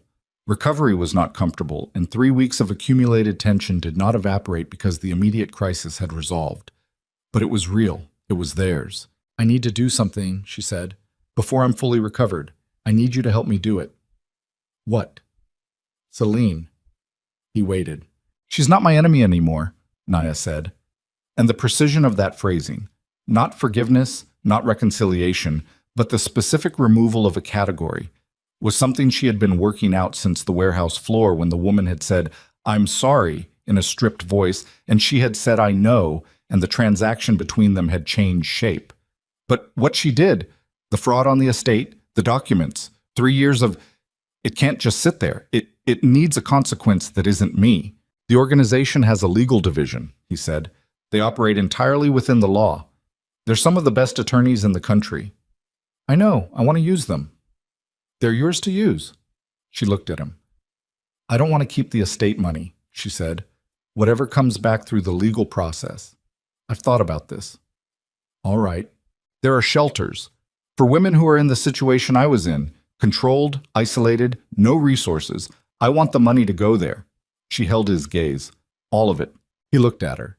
He thought about the woman who had walked into a crumbling chapel in an ivory dress that didn't fit, who had signed a marriage certificate in 11 minutes with the flat effect of someone who has run out of options, who had cooked eggs at the counter because the table felt like too much of a decision, who had wept alone in a storage room over her dead father's handwriting and then pulled herself back together before morning and come to the kitchen and sat across from him and asked him the question that had started everything. He thought about the bench in the garden, the annotated margins of the books she had begun reading from his shelves, the conference room and her reading of 12 Faces, and the specific intelligence of her afterward in the hallway. The second name. Your face did something. He thought about the warehouse floor. All of it, he said. She settled back against the pillow with the careful movement of a woman who has negotiated a peace with her pain. Tell your grandfather I'll meet him when I'm out of here. He'll be glad to hear it. And Dong-soo. I'll tell him you're awake. Tell him he counted right, she said. The 14 minutes. He almost smiled. I'll tell him. She closed her eyes. Not the closing of unconsciousness, the closing of a person who has been running on emergency fuel for 24 hours and is finally, in the specific safety of this room and this hand and this moment, allowing the emergency to stand down. Her breathing slowed. Her hands relaxed under his. He sat beside her bed and held her hand and watched her sleep. And outside the window, the sky was doing what it does regardless, turning from the pre-dawn gray into the particular pale gold of early morning, the color of a day that does not know or care about the night that preceded it. He sat there for a long time. Do-hyun came in after 2 hours and stood in the doorway and looked at his grandson sitting beside the bed of a sleeping woman with dried blood on his shirt and the specific quality of a man who has arrived somewhere he did not plan to arrive and has discovered in the arriving that the destination was the right one all along. The old man said nothing. He stood for a moment, then he pulled the door closed and left them to it. Celine Brooks was arrested on a Thursday morning 6 weeks later. The legal team from the BICO organization, operating entirely within legitimate channels, leaving a paper trail that was clean and complete and would withstand any scrutiny, presented the documentation to the district attorney's office with the particular precision of people who had spent 3 weeks assembling a case from the materials that Celine's own records provided. 3 years of financial fraud, forged documents relating to the estate transfer, illegal guardianship proceedings conducted while Nia was still 17, tax filings that did not reflect the full scope of the assets taken. Nia was not present for the arrest. She had not wanted to be. She had understood in the weeks of her recovery that some conclusions did not require her witness. The conclusion had been building since her father's death. It did not need her standing on a sidewalk watching it arrive to become real. She was in the garden when Taijin told her it was done. The walled space behind the east wing with the bench in the corner and the tree whose species she had looked up and found was a Korean hornbeam, a species that grows slowly, with wood so hard it is sometimes called ironwood, planted by someone who understood that the things worth keeping take time. She was sitting on the bench with her father's notebook open in her lap. Her side still pulled sometimes when she breathed too deeply. The surgeon had said 6 weeks, and 6 weeks was not quite finished, but the pulling was diminishing, becoming the kind of reminder that a body keeps not because it is still damaged, but because it intends to remember. She looked up when he came through the garden door. He crossed the garden and sat beside her on the bench and told her, arrested. Bail denied based on flight risk. Trial date set. Every stolen asset frozen pending legal review. She looked at the notebook in her lap, her father's handwriting on the open page, a grocery list of all things from some ordinary day years before. Milk, rice, the particular brand of hot sauce he had liked, a reminder to call someone named Jerome about something that was now permanently unknown. The ordinary debris of a life that had been lived fully in its own terms and then ended too soon and been stolen from even in its ending. She closed the notebook. The estate sold, she said. Last week. The legal team moved quickly once the freeze was lifted on the legitimate assets. And the shelters. The funds were transferred yesterday. 3 separate organizations. The director of one of them asked me to convey, she used the word transformative, for what the amount would do. Nia looked at the garden wall. The afternoon light was slanted and warm, and the garden smelled of the particular combination of soil and green that had become, over 6 weeks of recovery and slow walks and mornings on this bench, the smell of something she had not had since she was 17. Home. She did not say this out loud. She turned it over in herself instead, examined it, tested its edges, checked it for the specific instability of things that are real but fragile. It held. "I want to ask you something," he said. She looked at him. He was facing her on the bench with the direct quality he had when something mattered, and she saw in his face the unguarded thing, fully present now, no longer requiring the warehouse floor to extract it, available in ordinary light in a garden on an afternoon because somewhere in the accumulated days he had stopped requiring extraordinary circumstances to be fully seen. "The marriage," he said, "the way it started, the way none of it was chosen." He held her gaze. "I want to ask you if you'll stay in it, not because there's nowhere else to go, not because it's the practical option, because you want to." She looked at him. She thought about the chapel, the 11 minutes, the ivory dress that had never been hers, the certificate she had held while the ink was still drying with the flat effect of a person at the end of their options. She thought about the kitchen at 2:30 in the morning, the storage room, the conference room, and the 12 faces. The card was 6 words.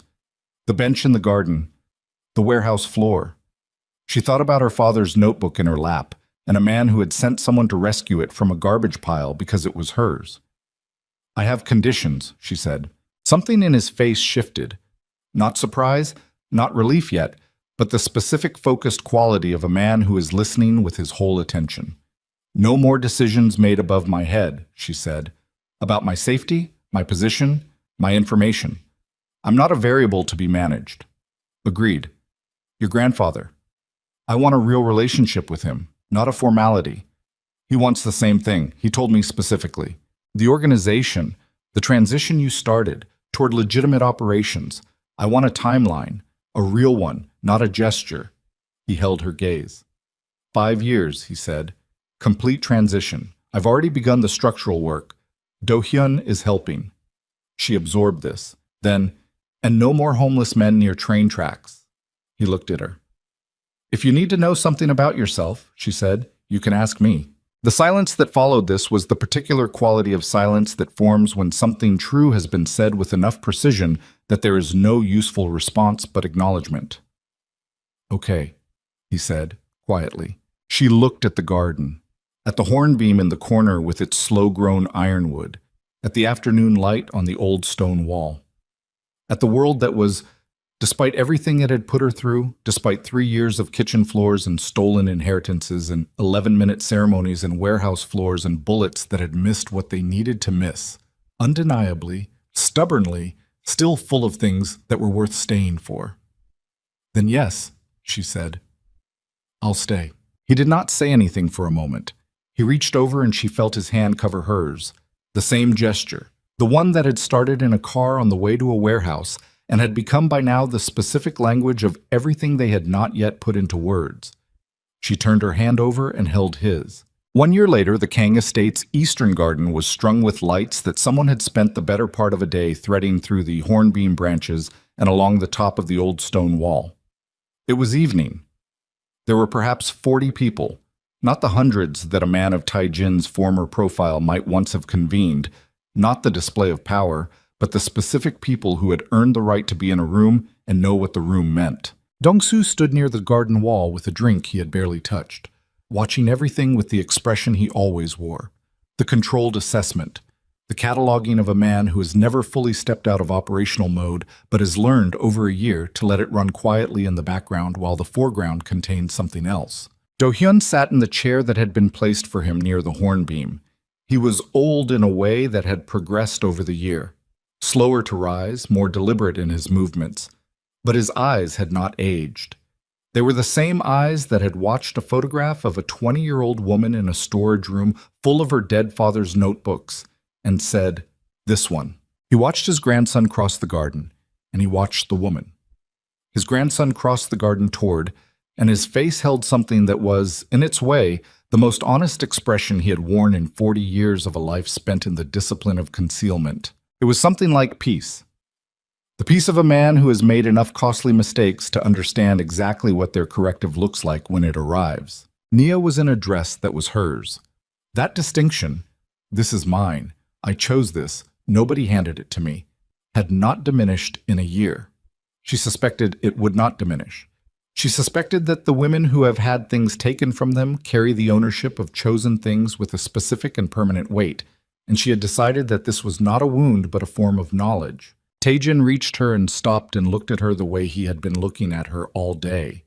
The same way he had looked at her in the hospital room, in the garden, across the kitchen table, across the 6 weeks of recovery and the 6 months of transition work and the particular ordinary extraordinary texture of a year that had not been easy and had not tried to be anything other than what it was. "Ready?" he said. She looked at the 40 people, the lights in the hornbeam, the old man in his chair, Dong-Soo at the wall, the evening sky doing its thing above the garden with the complete indifference to occasion that she had always found, for some reason, deeply reassuring. "I've been ready," she said. The second ceremony was brief and private and said exactly what it meant and nothing more. No performance, no ivory dress that belonged to someone else, no lectern man with a folder looking at his watch. Just 2 people in a garden at evening with the lights in the hornbeam and 40 witnesses who understood what they were witnessing. Taejin Kang, who had walked away from an empire to find out if he was still human, had found his answer. Not on train tracks, not in the empty metrics of a homeless man's anonymity. In a kitchen at 2:30 in the morning, in a conference room, in a car on the way to a warehouse, on a concrete floor with his hands pressed against a wound that had not taken the thing it aimed at. Nia Okafor, who had been sold for $200 by a woman who had calculated that she had no value beyond the transaction, had not spent the year becoming someone new. She had spent it becoming more completely herself, the woman her father's eyes had belonged to, the woman who could read a room of 12 strangers and identify the cold face, who could sit in the architecture of a threat and dismantle its mechanism, who could step in front of something terrible and do it without calculation, because some decisions are not decisions but revelations of what was already true. She had not escaped one cage for another. She had done something that required more precision than escape. She had chosen. The difference between those two things, escape and choice, is the entire distance between a life that happens to you and a life that belongs to you. She knew the distance. She had walked every inch of it. And when the lights in the hornbeam came on fully as the sky darkened, and the 40 people in the garden held their glasses up, and the old man in his chair pressed his lips together against something he would never put into words, and Dong-Soo at the wall permitted himself the briefest smile before returning to his customary assessment of the perimeter, Nia Okafor stood in her own garden in her own dress beside the man she had chosen, and she breathed in the evening air and the smell of ironwood and old stone. And she thought about her father, not with grief, but with the particular quiet gratitude of a daughter who has finally, after everything, made good on what he saw in her. The lights held, the evening held, the garden held. And that was enough. That was in the end entirely enough.